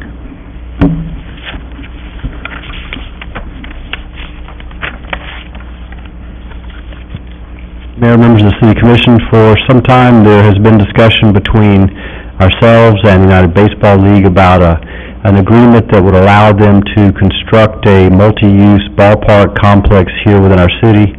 I'd like to describe to you the terms of a proposed agreement and for your consideration, and also Mr. Bradley Went is here if you have any additional questions or need additional information from him. The agreement would provide that there would be a multi-use community ballpark complex constructed on city property located at Alton Glore near 802, where there's currently some bike trails located. The ballpark complex would not in any way interfere with the bicycle trails that are now there, and which I think are being used a lot and have been very popular. The complex itself would allow there to be a baseball team that would play in a league. The proposed name for the team would be the Brownsville Charros. They would play in the United League, other teams from our area. It would also be, the stadium itself would also be available to the city as an entity as well as the school district, and depending on what arrangements could be made with the college for their games as well. The development would also include other commercial developments adjacent to the ballpark complex, and those would also be paid for by the United Baseball League. The concern that has been expressed leading up to this proposed agreement has been that the city be assured that they would in no way be responsible or in any way indebted for the amount of debt that's incurred for the construction and the maintenance and the operation of the complex, and the proposed agreement would ensure that that was the arrangement. If approved, this agreement would provide that the United Baseball League would be solely responsible for and would assume full responsibility for the construction, maintenance, and operating costs of the multi-use baseball, or rather ballpark complex. And in turn, the revenues that were generated from that construction and from the operation of that facility would then be remitted to them to repay the amount of debt that they incurred for the construction. There would be a specific provision added to the draft agreement that would state that the city and United Sports will enter into an agreement whereby all fees, taxes, and assessments levied or assessed by the city within the boundaries of the multi-use baseball complex shall be reimbursed to United Sports not to exceed the pre-approved amount of debt incurred by United Baseball League for construction of a multi-use ballpark complex. And assuming that this agreement is approved by this body, it would then go to the Board of Directors and whatever executive officers of the United Baseball League for their approval, and they would have to agree to that language as well. But the idea behind it is that they would incur whatever costs or debt was required to construct and to maintain the facility, and that the revenues and fees and so forth that were generated from the operation of the facility would come through the city, but would be remitted back to them. All of it? Up to the amount of their debt. All of it? All of it. Up For to how many years? only until they're repaid. What's the timeline? That amount and that time period would have to be pre-approved by the city commission in the language that I'm proposing tonight. It would be an amount and a time period that would be known to you prior to entering into the final reimbursement agreement. That's the kind of the overview of the proposal that's been made and the terms of the draft agreement that we've discussed. But Mr. Wentz here as well, if you have any other... There were some suggestions made with regards to some terms to clarify some of the questions or concerns. Are you going to be able to get that done if we approve this agreement tonight? Well, certainly there's with those changes or proposals? I believe so. There's no disagreement between ourselves, or myself as spokesperson for the city, and between ourselves and Mr. Wendt. We've discussed the terms, and in fact, I think that the modifying language that I just proposed to you is what we had intended in concept all along. It just hadn't been spelled out in the agreement, and he certainly can speak for himself. But I believe that that's the type of arrangement that we had both envisioned all along. But in any case, we could probably right? If you don't get the things clarified, you need clarified, right? Well... Jim, basically what it is, Jim, is we're not against an agreement. We're for an agreement, to reach the agreement. But unfortunately, you presented us with a document earlier that we saw the first time today, and we had questions. Luckily, those were answered. But we don't want to go into an agreement or we don't want to say something until, well, not that we don't want, we'll if it's official to the city, but you need to get us that language and those documents well ahead of time, not an hour before city commission, and expect an approval. So if you would, please, when you reach this agreement, which we are in favor of, but before we reach our final agreement, before we sign a contract, I would like to have that information ahead of time, to be able to review and to have any questions answered. You know, not just have them answered an hour before we're required to take action. I'll be happy to prepare the documents and to provide them to you as soon as possible. Thank you. Well, I would move to approve with the condition that we clarify what we need to clarify in the agreement of that agreement. I'll second the motion. We have a motion to approve contingent upon the clarification of those questions and conditions that have been discussed and raised by Commissioner Atkinson, seconded by Commissioner Longoria. All in favor? Aye. All opposed? Motion carries. All right, good luck. Item 18. Item 18, consideration and action to approve bids received at the November 7th, 2006 tax resale and resolutions for Lot 10, Block 3 of Lakewood Terrace Addition, Lot 4, Block 5 of La Lomita Subdivision, Section 2, and South 1/2 Lot 5 of Hunter Subdivision, all in Brownsville, Cameron County, Texas. Mayor, I was requested earlier in the week to place this item on the agenda for your consideration. The subject properties that are described in items 18 and 19, I believe, were initially sold in auction, or rather put up for sale in auction in November 7th of '06, and either the amount was inadequate or there wasn't an adequate bid to begin with, and they were put up again for auction on March 6th of '07. There's a representative here, I think, from Mr. Linebarger's firm, who can describe it to you, or I have the amount and the details for the subject properties, if you'd like to This is hear what was that. in the, in our packet of information. Yes, sir, that's Property, right. okay.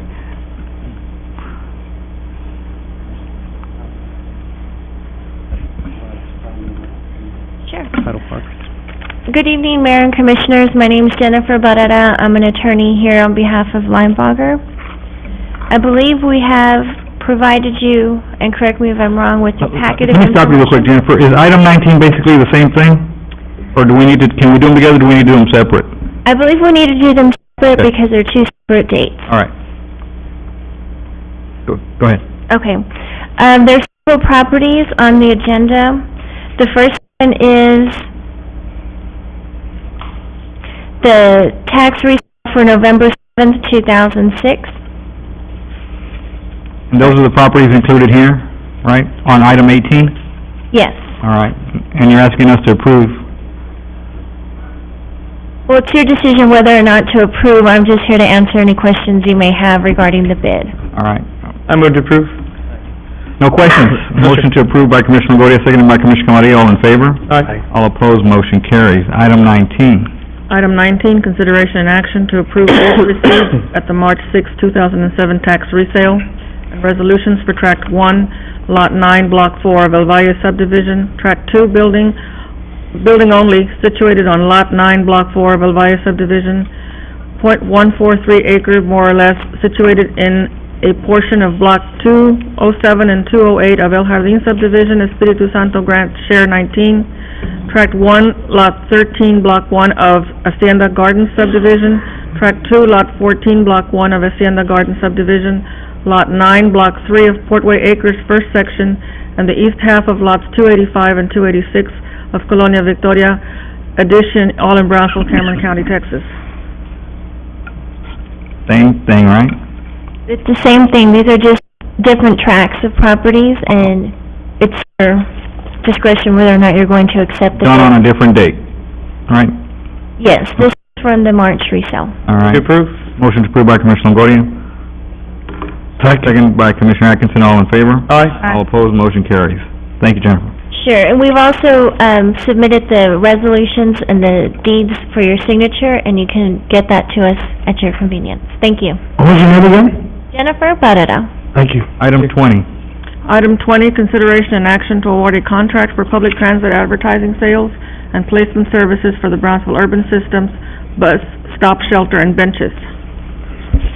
Our Mayor, Commissioners, at the request of our Bus Department Director, Norma Zamora, the Purchasing Department solicited formal sealed proposals for this project. It is the intent of the city to seek an advertising sales firm to administer and carry out the day-to-day functions associated with the citywide benches, shelters, and the North Transfer Station advertising display kiosk in order to provide revenue-generating transit advertising services.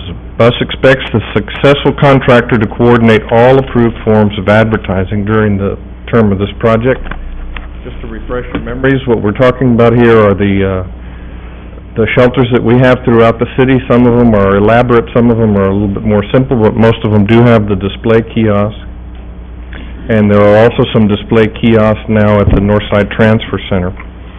Sealed proposals were received for this project on February 28th. An evaluation committee was formed consisting of Bus Department staff as well as Finance Department representation as well as our city's internal auditor. A total of 3 proposals were received and distributed to the evaluation committee for review. After the evaluation committee members submitted their forms, the purchasing department tabulated the scores. The evaluation criteria score sheet is attached to your agenda item this evening for your review. As a result of this process, the highest ranked firm was determined. This is in keeping with the request for proposals procedures. The firm, HR Bus Ads, was invited to attend an interview meeting on Tuesday, April 17th. Subsequent to the interview meeting, contract negotiations were initiated with HR Bus Ads to result in the contract we bring before you this evening. The proposed contract is attached for your consideration and action. During the initial term of the contract, the contractor shall be paying the bus 40% gross advertising revenue as a commission. This will be for all of the advertising space on the citywide shelters and benches. Each year, the agreement is in accordance with our proposal. Bus revenue for the first year of the contract, based upon the minimum guarantee, is $60,000, or some $5,000 a month, whether they sell any ads or not. That's the minimum guarantee. At maximum occupancy of all the displays and all of the benches, which is something new that we will be incorporating in this contract, the benches, bus stands to realize as much as $11,888 a month, or $142,656 yearly, projected at maximum revenue potential. So I go to bus, I go to... Well, it goes through bus to the general fund. Bus can accumulate that money to use as a local match, and as you know, Commissioner, for every $2 that bus generates, that's matched by the federal government for $8 for capital projects. I did not know that. $3 additional dollars. I didn't know that. Or $3 additional dollars for operating expenses. So it is very important that bus maximize all potential revenues that they can. Based on the negotiations with the proposed firm, staff recommends the award of a contract for public transit advertising sales and placement services for the Brownsville urban system, bus stop shelter and benches to Hachar Bus Ads of Laredo, Texas. Gentlemen principals of Hachar Bus Ads are in the audience this evening if you have any particular questions. We did check references with Laredo and have nothing negative to report to this commission. How many other contracts do they have? The contract that we were most interested in, because it closely approximated us, was the city of Laredo. I'm not familiar with other contracts. Perhaps they can address that. Excuse me? I say I don't know the total quantity of their contracts. The one we were most interested in was the city of Laredo because it approximated our contract. Was the presentation done by each of the proposals? No. The presentation was done by the firm that scored the highest on the evaluations. Why not hear the presentation of each one of those that submitted a packet? Well, the other firm was an incumbent firm, and we're familiar with their activity during the past 5 years. So there would really be not too much that they could present to us. Mr. Calaba, what's the deal behind RFPs and not being able to go as a local vendor preference? What's the deal behind RFPs and utilizing the local vendor? Well, first of all, the city's not spending any money on this. This is a revenue-generating contract, so the local preference doesn't apply. Local preference is designed to stimulate economic activity in the community and is used for bids. Requests for proposals in all cases are always negotiated contracts. So because the city's not spending anything, there's not a local preference statute that would apply in this instance, Commissioner. But if we look at the whole bus system, and we do have to go in and subsidize some of the amount that bus can't pick up, you can't consider that as that city money that gets applied as a match in some way? Or since we're just talking about shelters, that doesn't apply? We're looking at maximizing revenue, and so the firm that we're bringing before you this evening with our recommendation has the highest maximum revenue potential of the proposals which we received. The competing firm submitted 15%. What was utilized in making the evaluation? Since all we saw was your all scoring, what was seen in the evaluation process, and what was the basis for it? Pretty much it's the experience that the firms have, how long they've been in business, things like that. This particular proposal was heavily weighted towards the revenue potential, and so it was the largest scoring item in the evaluation. Were negotiations undertaken with both? Negotiations were in keeping with the RFP process, Mayor, were undertaken only with the highest ranked firm. Wasn't that part of the contract, though? The past contract, and I don't know if there was a clause specifically that talked about that there's a negotiation aspect of it. Am I wrong on that, Mr. Clark? I don't recall that, Commissioner. I don't think that was in there, and that contract expired. It was originally for a 3-year term, and then it had 2 one-year option terms. All of those years were used by the incumbent, so we really had no ability to negotiate an extension of that contract. Remember, please, that we were governed by FTA regulations on this. Let me ask you something. 20, 21, and 22 was all negotiated together? Why are they separate or what? You're talking about item numbers? Item number 20? Item numbers 20, 21, 22, that's... 22 is a construction contract. It's an extension of the Carter Burgess contract. It has nothing to do with... That has nothing to do with this. Has nothing to do with that? 21 is a separate contract. It is for advertising in the buses and on the buses. This is a new service that has not been solicited in the past. Okay. Okay. But 21 got the same, the contractors for 20 are the same ones who got 21? Our recommendation to you this evening will be for the same firms based on the evaluations, which are based on the amount of revenue or monies in terms of commissions that have been offered to the city of Brownsville and bus. Mr. I'm sorry, Mayor. I'm sorry. Go ahead, Commissioner. I just had a question. I guess I generally like to see our local businesses helped a little bit, and I know whenever we've had bids from car dealers, there's a 5 or 10% Right, the local leeway. preference, yes, ma'am. Is that applicable here at all? Again, as I was explaining to Commissioner Camarillo, this is a revenue contract. This is not monies that the city is paying out. The local preference is intended for when the city pays money out, if that money can circulate down, tax dollars can circulate down within the economy of the city, and if we determine that it's feasible and that it's creating a positive economic impact, then we bring that to you for a recommendation. This is money that's coming out of the community, out of the advertisers and into the city's tills. So our only option here... So there's no real incentive then to retain a local company over and out of town? Only if they would offer us more money. This is strictly driven as a... But how would they do that if they weren't able to negotiate? You're talking about the second-ranked firm not being able to negotiate? We have no mechanism, Commissioner, in the RFP process. I mean, I don't... Yes, and I'm trying to explain to you. Okay, I was supposed to meet with you so you can explain this to me.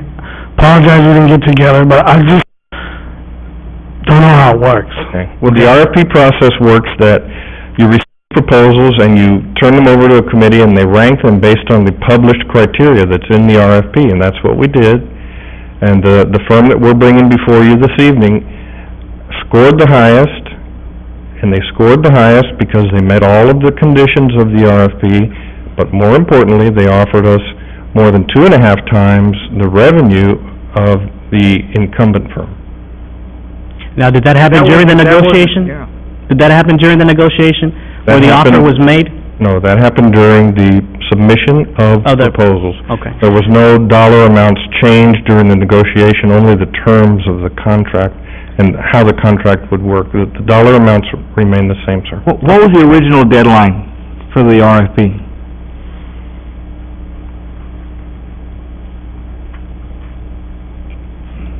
Just one moment, Mayor.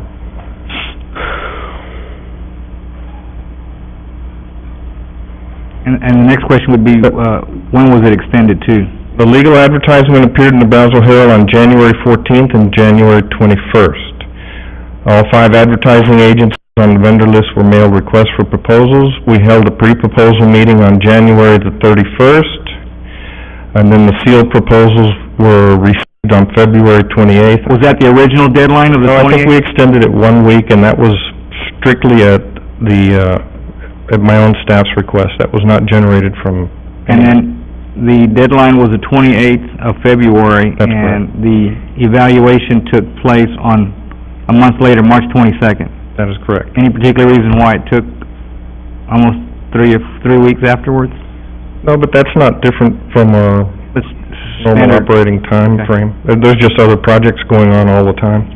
This contract is for 5 years or 3 years, like the previous contract? Commissioner, this contract has a base period of 5 years, and it has 2 3-year renewal options. When the first contract was let, back in 1999-2000, FTA regulations allowed for a maximum of 5 years on all contracts.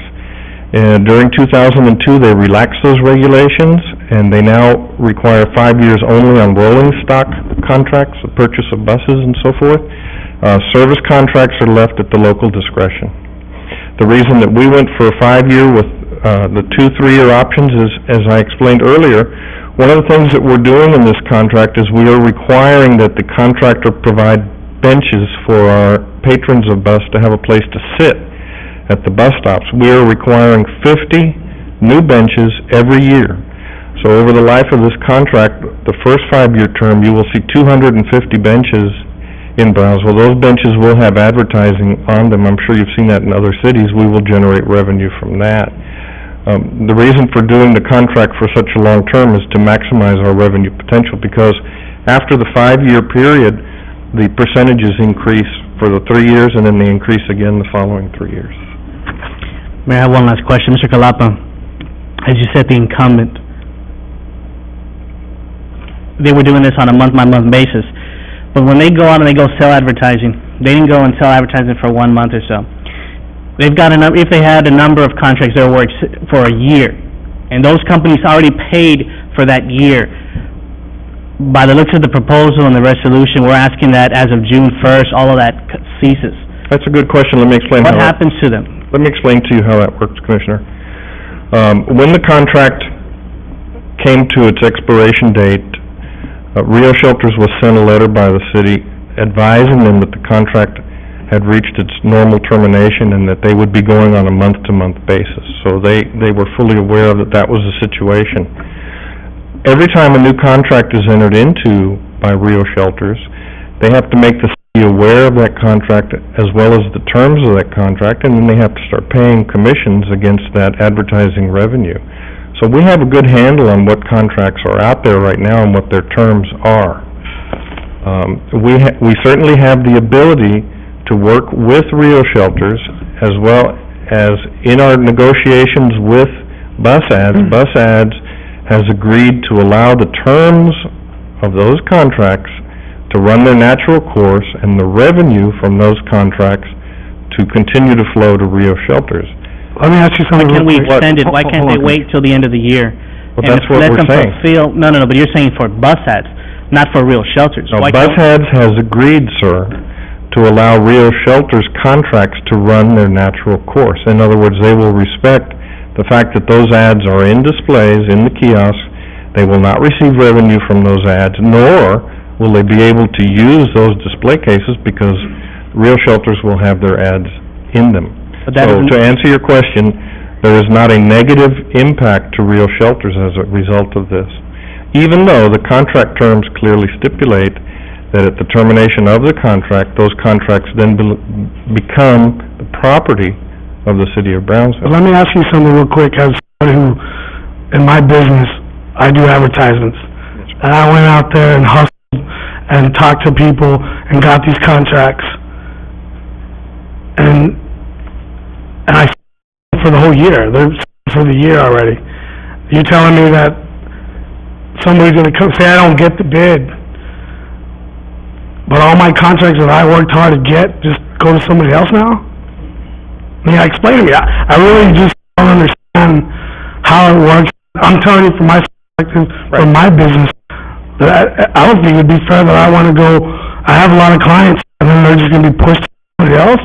Well, after I worked hard and established myself? I would assume that during your hard work and establishing yourself, that when you entered into a contract, hypothetically, with the city of Brownsville, you would have read the terms and conditions of that contract. Okay, let me ask you, how many contracts from the incumbent are left over, going to go past the year? I would say probably somewhere around 5, maybe 10 at the Do you know for sure? How many? We have the information. I do not have it in front of me, but I have seen it. It's not that many. Well, based on information, we don't have the numbers, and it's not a material amount, and again, the recommended contractors are willing to let those contracts expire and let Rio Shelters receive the benefit of the revenue from those contracts. Norma has brought this up to me. Let me put it on the projector, and so we do have the information. All right, good.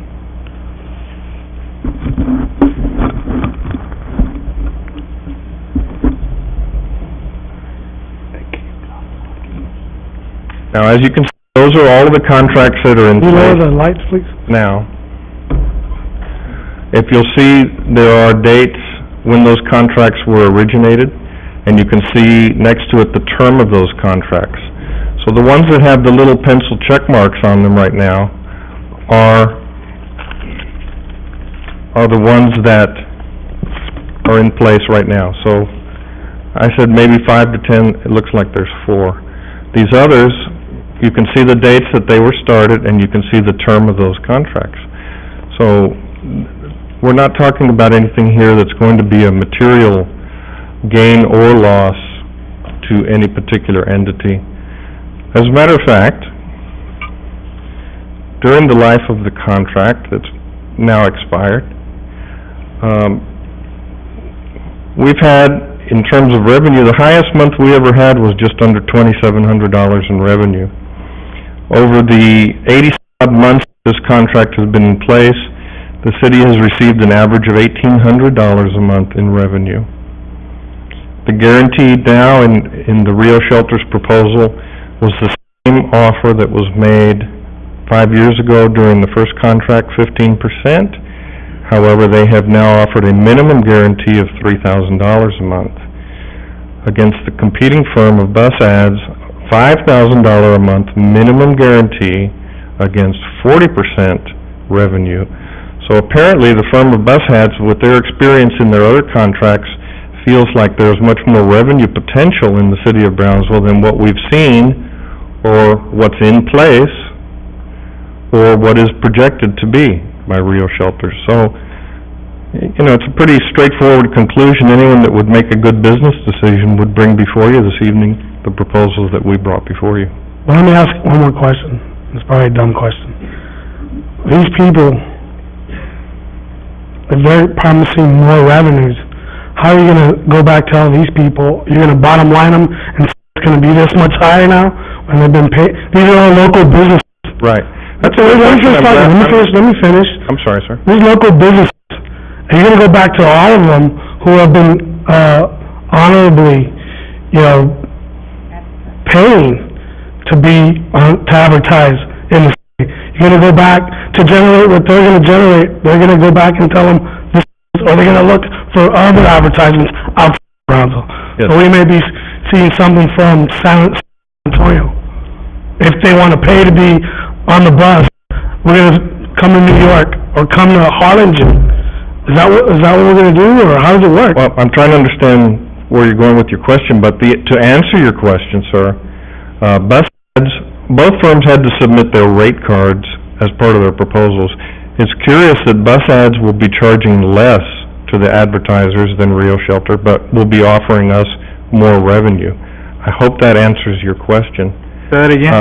Bus ads will be, per their rate cards, charging the advertisers less money, but will be paying the city a higher commission rate. Now, we did do the math on that to make sure that in pure dollars, the resultant dollar revenue stream to the city of Brownsville would be higher, and it is. We compared the rate cards of both firms against the percentages of both firms against a fixed number of ads equal for both firms. And the firm that we are recommending to you this evening will present more revenue stream to the city. Now, this firm is established in Laredo. They do have national accounts. They do have statewide accounts. Those are the accounts that they will be soliciting to advertise in Brownsville. What we're interested in here, members of the City Commission and Mayor, is revenue. Whether the company is established in San Antonio or Brownsville is really immaterial, just as when you read your newspaper, you see ads from all over. When you watch television, you see ads from all over, local and national. Mostly national because TV ads are very expensive. So this is a revenue-generating project. All right, any other questions? This is an action item. Would you approve? Motion to approve by Commissioner Longoria, Second. seconded by Commissioner Arroyo. All in favor? Aye. All opposed? I'm going to vote nay. I'm going to abstain. Motion carries. Next item. Item 21, consideration and action to award a contract for public transit advertising sales and placement services for the Brownsville Urban Systems Bus Transit Fleet. Honorable Mayor, Commissioners, at the request of our Bus Department Director, Norma Simona, the Purchasing Department solicited formal sealed proposals for this project. It's the intent of the City of Brownsville and the Bus Department to seek proposals from qualified contractors to provide the services of an advertising sales firm to administer and carry out the day-to-day functions associated with exterior and interior fleet advertising. The vendor selected to manage the sales and placement of advertising on city bus-owned operated vehicles must demonstrate its ability to manage all tasks related to the requirements of the RFP. These tasks include all client sales, production, or silk screening services, posting and removing advertisements, billing and collecting revenues from clients, and other necessary or customary business practices. BUS expects a successful contractor to handle all approved forms of advertising. This is a new service. There is no incumbent contractor. We solicited proposals for this project. Those proposals were received on February 28th. The same evaluation committee as the previous item reviewed these proposals. After the evaluation committee members submitted their evaluation forms, purchasing tabulated the scores. The evaluation criteria score sheet is attached for your review. As a result of this process, Achar Bus Ads was invited to attend an interview meeting on Tuesday, April 17th. Subsequent to the interview meeting, contract negotiations were initiated with Achar Bus Ads. As a result of the negotiation process, the recommended vendor and the bus department have reached a satisfactory working agreement. The proposed contract is attached for your consideration and action. The contractor shall pay BUS 50%, 50, of gross advertising revenue for the advertising space on the city transit fleet during each year of the agreement in accordance with the proposal. Bus revenue for the first year of the contract based upon minimum guarantee is $24,000. At peak occupancy of all buses, BUS stands to realize as much as $14,400 monthly or $172,800 yearly projected at maximum revenue potential. Based on the successful negotiations with the proposed firm, staff recommends the award of a contract for public transit advertising sales placement services to Achar Bus Ads of Laredo, Texas.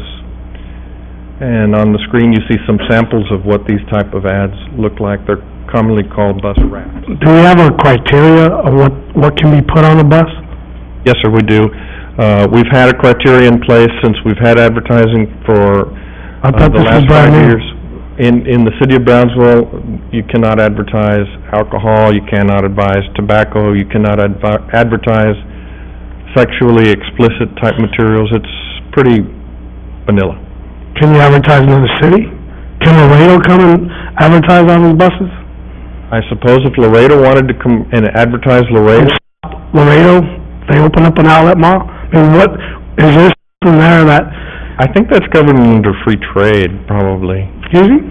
I say that's probably governed under free trade laws, not something that we could administer. We're looking at objectionable type advertising. I don't think it's any different from when we buy ads in South Padre Island or anywhere else and say, come to Brownsville, come to... Yeah, but we don't put it on city property. I'm sure that we're probably going to sell to the airport that'll say Fly Brownsville. Right, Larry?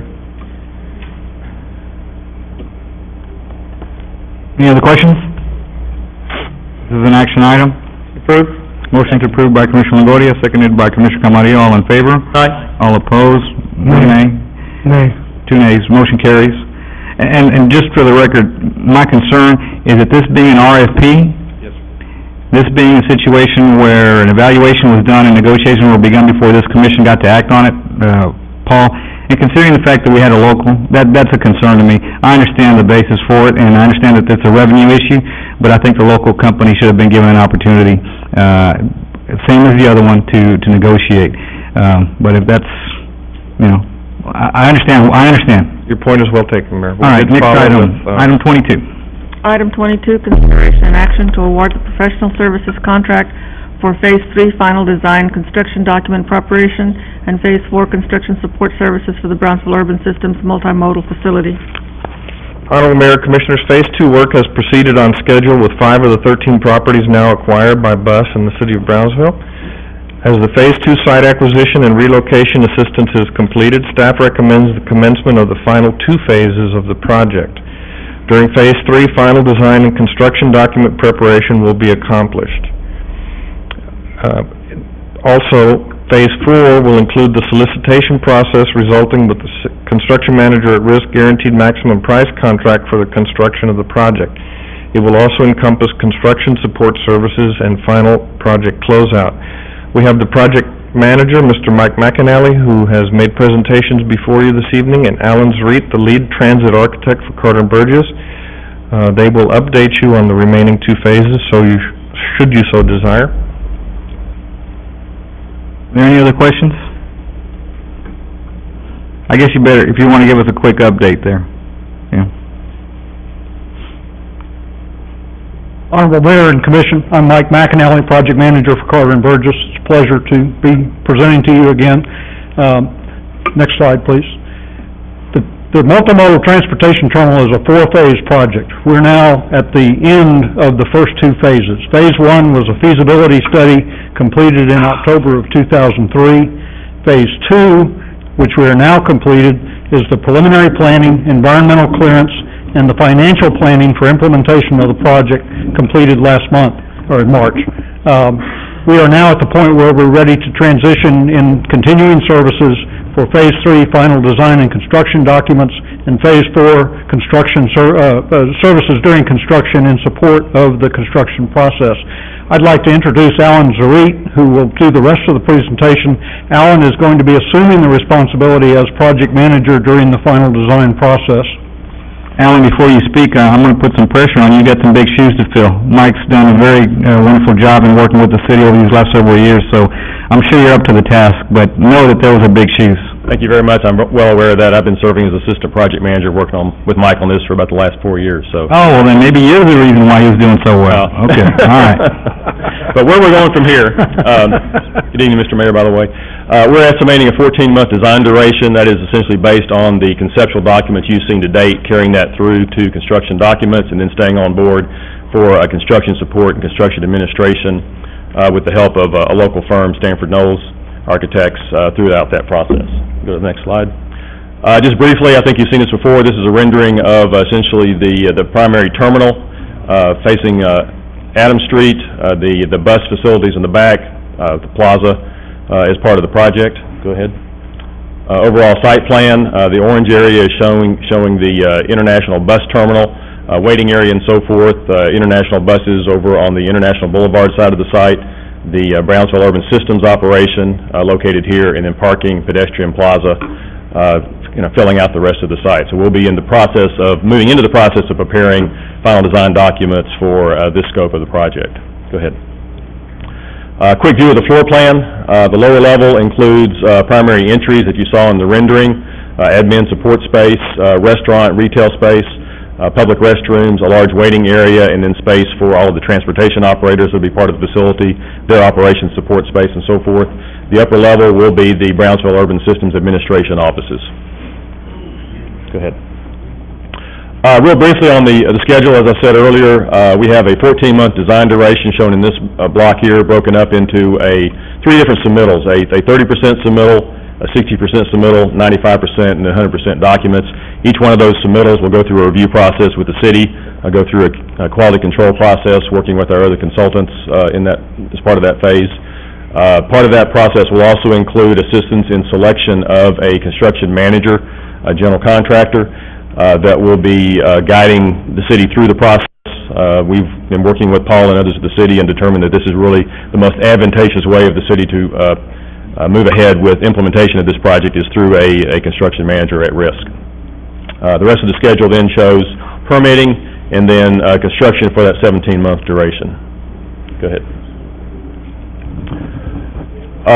Just briefly, we're also working with 3 local firms, Amgitech Civil Engineers, again, Stanford Knowles Architects, and Rabbit Kistner for geotechnical engineering. Estimated construction cost for the project, as you've already seen, is $13.6 million. Our fee, for including all of the delivery of all services to get construction documents, construction administration, is $1,136,621, which is about 8% of the overall estimated construction cost. Again, this is the consultant team. I've already mentioned them. I think with that, I'd just like to say we really look forward to continuing to work with the city and implement this exciting project. All right. Any questions? Not, this is an action item. Approve, Mayor. Motion to approve by Second. Commissioner Camarillo, seconded by Commissioner Longoria. All in favor? Aye. All opposed, motion carries. Good luck. Keep up the great work. Item 23. Item 23, consideration and action to award a contract for stone engraving services for the Veterans Memorial Park. Honorable Mayor and Commissioners, at the request of our Parks and Rec Director, Skip Keller, as well as our City Manager, the Purchasing Department solicited formal sealed proposals for this project. It is the intent of the City of Brownsville to seek competitive bids from qualified contractors to provide all necessary materials for stone engraving, delivery and installation services at the Veterans Memorial Park of the City of Brownsville. The City of Brownsville Parks and Recreation Department is currently working on a name list of approximately 7,000 veterans who served our country from World War I, World War II, Korea, Vietnam, Desert Storm, Grenada, Panama, Iraq, Afghanistan, up to the present time in Iraq. Approximately 35 to 40 names per panel will be engraved on a 2-inch thick black granite panel which will measure 45 inches by 14 inches, be polished top and sawed edges. Those are the existing panels as they sit at the park today. Those were included in the original design specifications, and I think that the original contract allowed for a limited number of names to be engraved, 500 if I recall correctly. What we're doing is proposing a change to a stone that has a lot more permanence. We've seen some deterioration already on these stones, so before we get too far invested in putting a lot of names in them, we'd like to change it to something which is a little more traditional, a granite which should be lasting as long as the park does. These bids were opened on Friday, March 23rd. One bid was received. The bid was received from a local concern, Pinkerton Memorials. The bid for the entire scope of the contract is $79,000. What we propose to you this evening is awarding a term contract that will allow for us to access the contract and do the engraving and the installation of stones, number one, as we accumulate the names, and number two, as we accumulate the funding. Funding is an issue on this. The funding has been collected by the Veterans Park donations, and also the police department recently had a golf tournament. They're contributing $10,000 to this, so we have about $39,000 towards the $79,000. We will only release funds or release purchase orders up to the funding that is in place. So what do we have in place, 39 or 40? We have Pete's $29,755 that he's been accumulating, plus the $10,000 from the police department. So a little over 40,000, so we need about approximately 39,000. That is correct, sir. Okay. Paul, will they be replacing the existing names that are on there? That is correct. Okay. And so the names that are there already, and whatever number of names we can get up to that 40,000 is where, and now, how many names do we have, Commander? Come on, go on a step forward. Your project isn't over yet.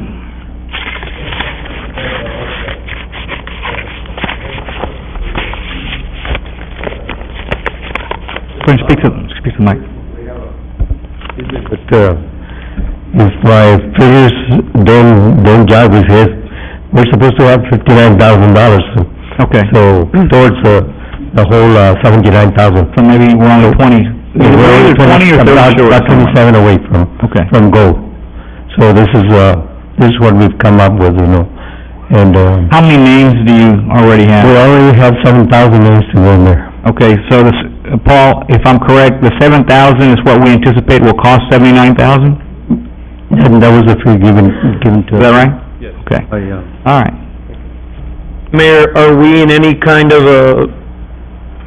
I would like to do something to help. I think that, and that's, I've already asked Mr. Cavler to look into it. I think we're in a position... As we're going, we'll get into a new budget cycle, and if we have to make... I think we're in a position now that's why I was asking exactly what that missing sum is, so that, I'm sure that if we pinch a couple of pennies together, roll them together, we may be able to find that in the next budget cycle. So I would hope that the incoming commission would consider that in the next budget. It's gonna take some time to get it done, so we'll get into a new budget cycle, and we'll... Commander, are you gonna be having any more fundraising events? We were talking about that. Mayor, in the last 3 months, 4 months, on the veteran side, we raised $12,500.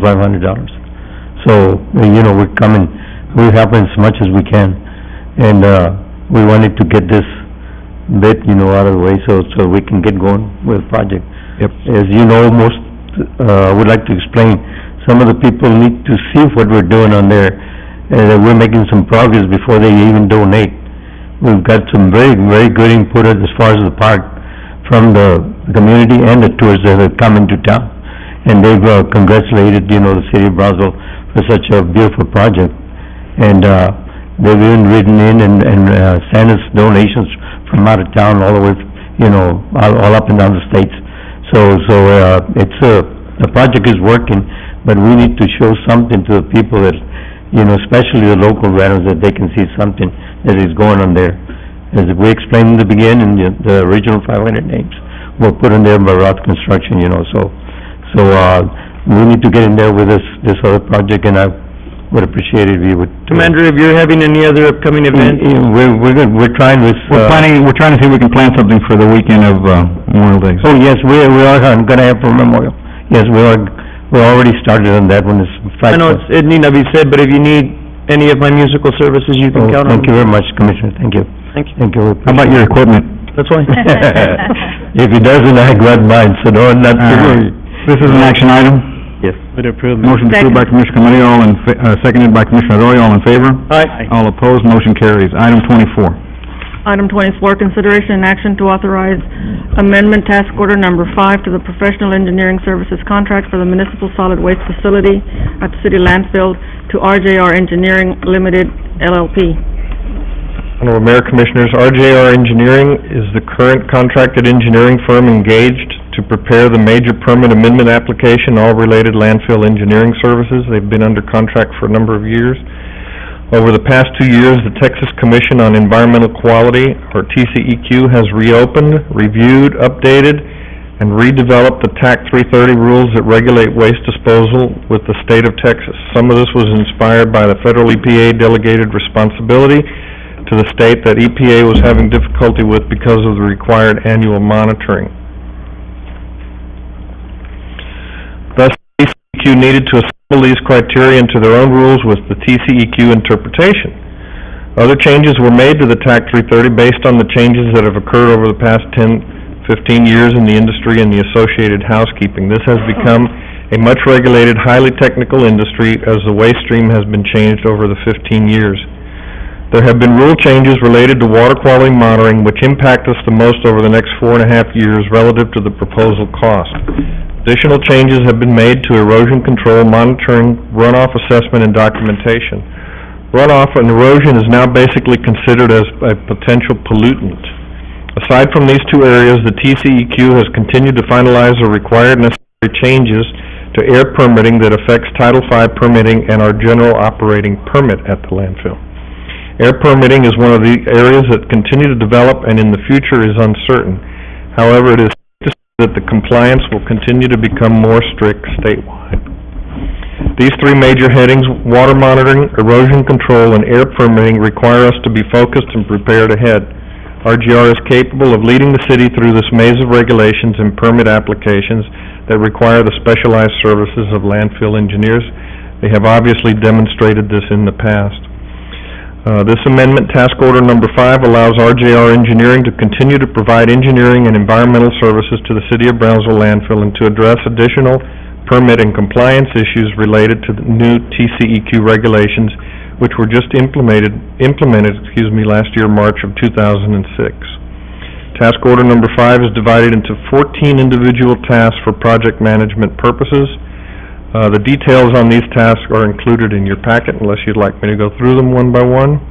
Our recommendation is consideration and action to authorize an amendment, which is called task order number 5, to the contract for professional engineering services for our municipal solid waste facility to RGR Engineering Limited LLP from Houston.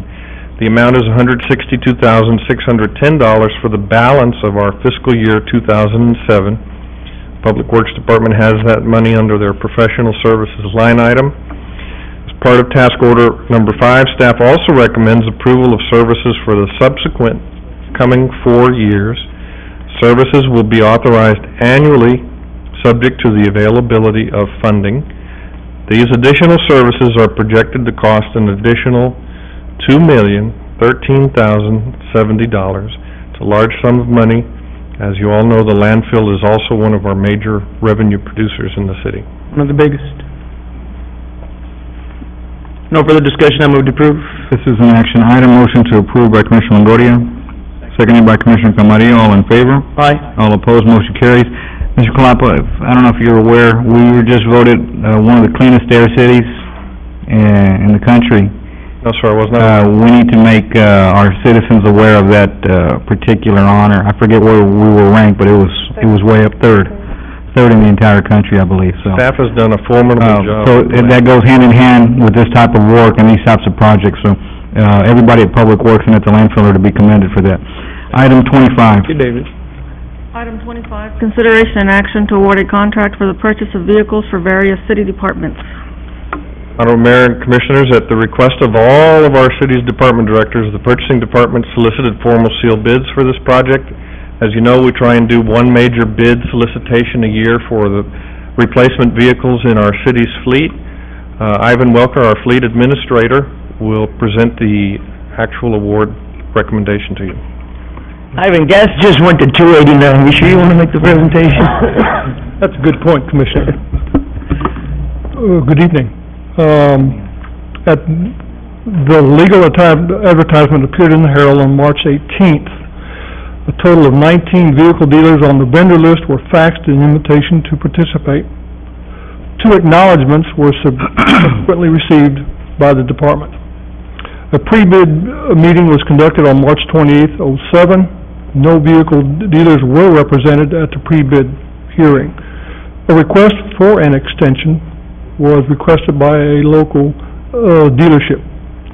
The original bid opening was April 5th, '07, which was subsequently extended to April 12th, '07 at 3 o'clock.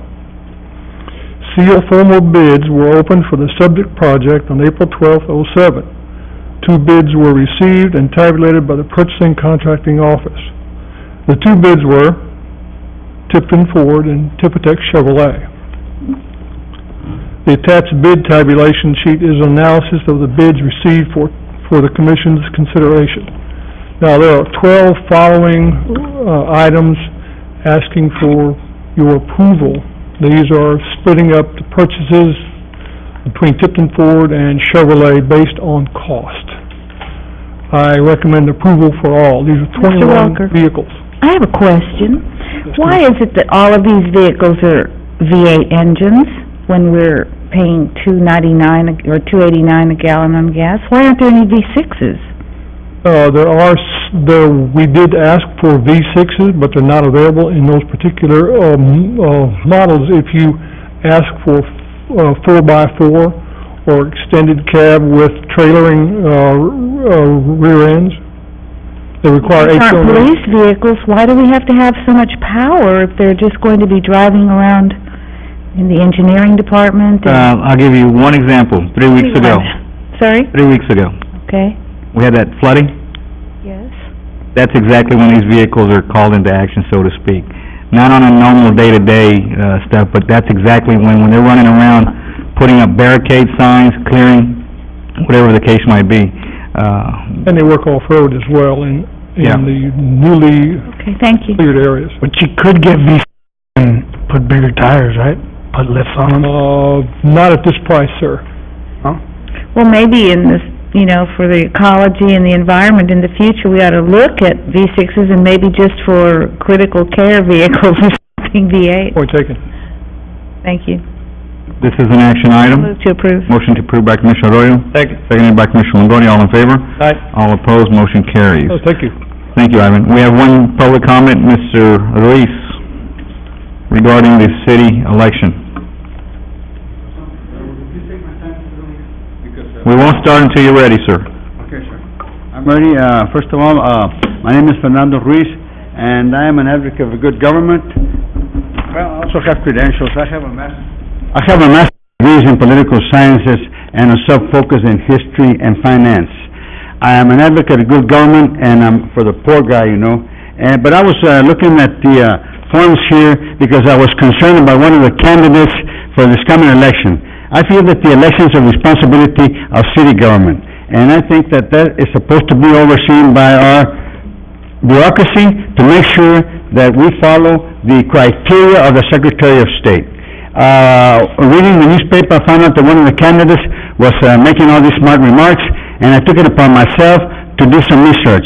I went to the appraisal district and found out that the candidate's homestead exemption is not within the district that she's running for. Number one. Number two, I also was, a little bit of input from information that, she stated on television that on November the 13th of 2006, that her address, 25 Skyview. I confirmed that, and if she moved next, she still does not have the 6 months to comply to be able to participate in the election in this district.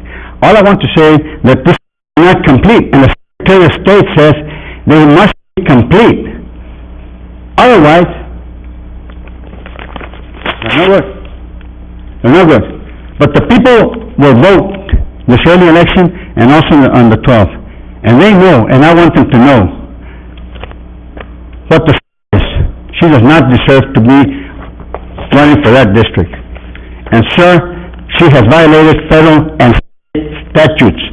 So we need to look into that. Whose responsibility is that? Not mine. We need to not fast track, and I want to congratulate you, sir, how you address Mr. Ghost, because we do not need to fast track anymore, because we oversee a lot of things that we're supposed to be responsible to the people for. I don't think there's malintention. It's that we have to do things the right thing at time, so when we will not be there at the last minute, stuck with all this, and not make the right call. That's all. Thank you, and if I don't see you again, thank you for serving your term here. And I want to be glad when the new mayor comes in, because I won't have to wait till the last to speak. And I'll remember you forever. Same goes here, sir. Meeting is adjourned.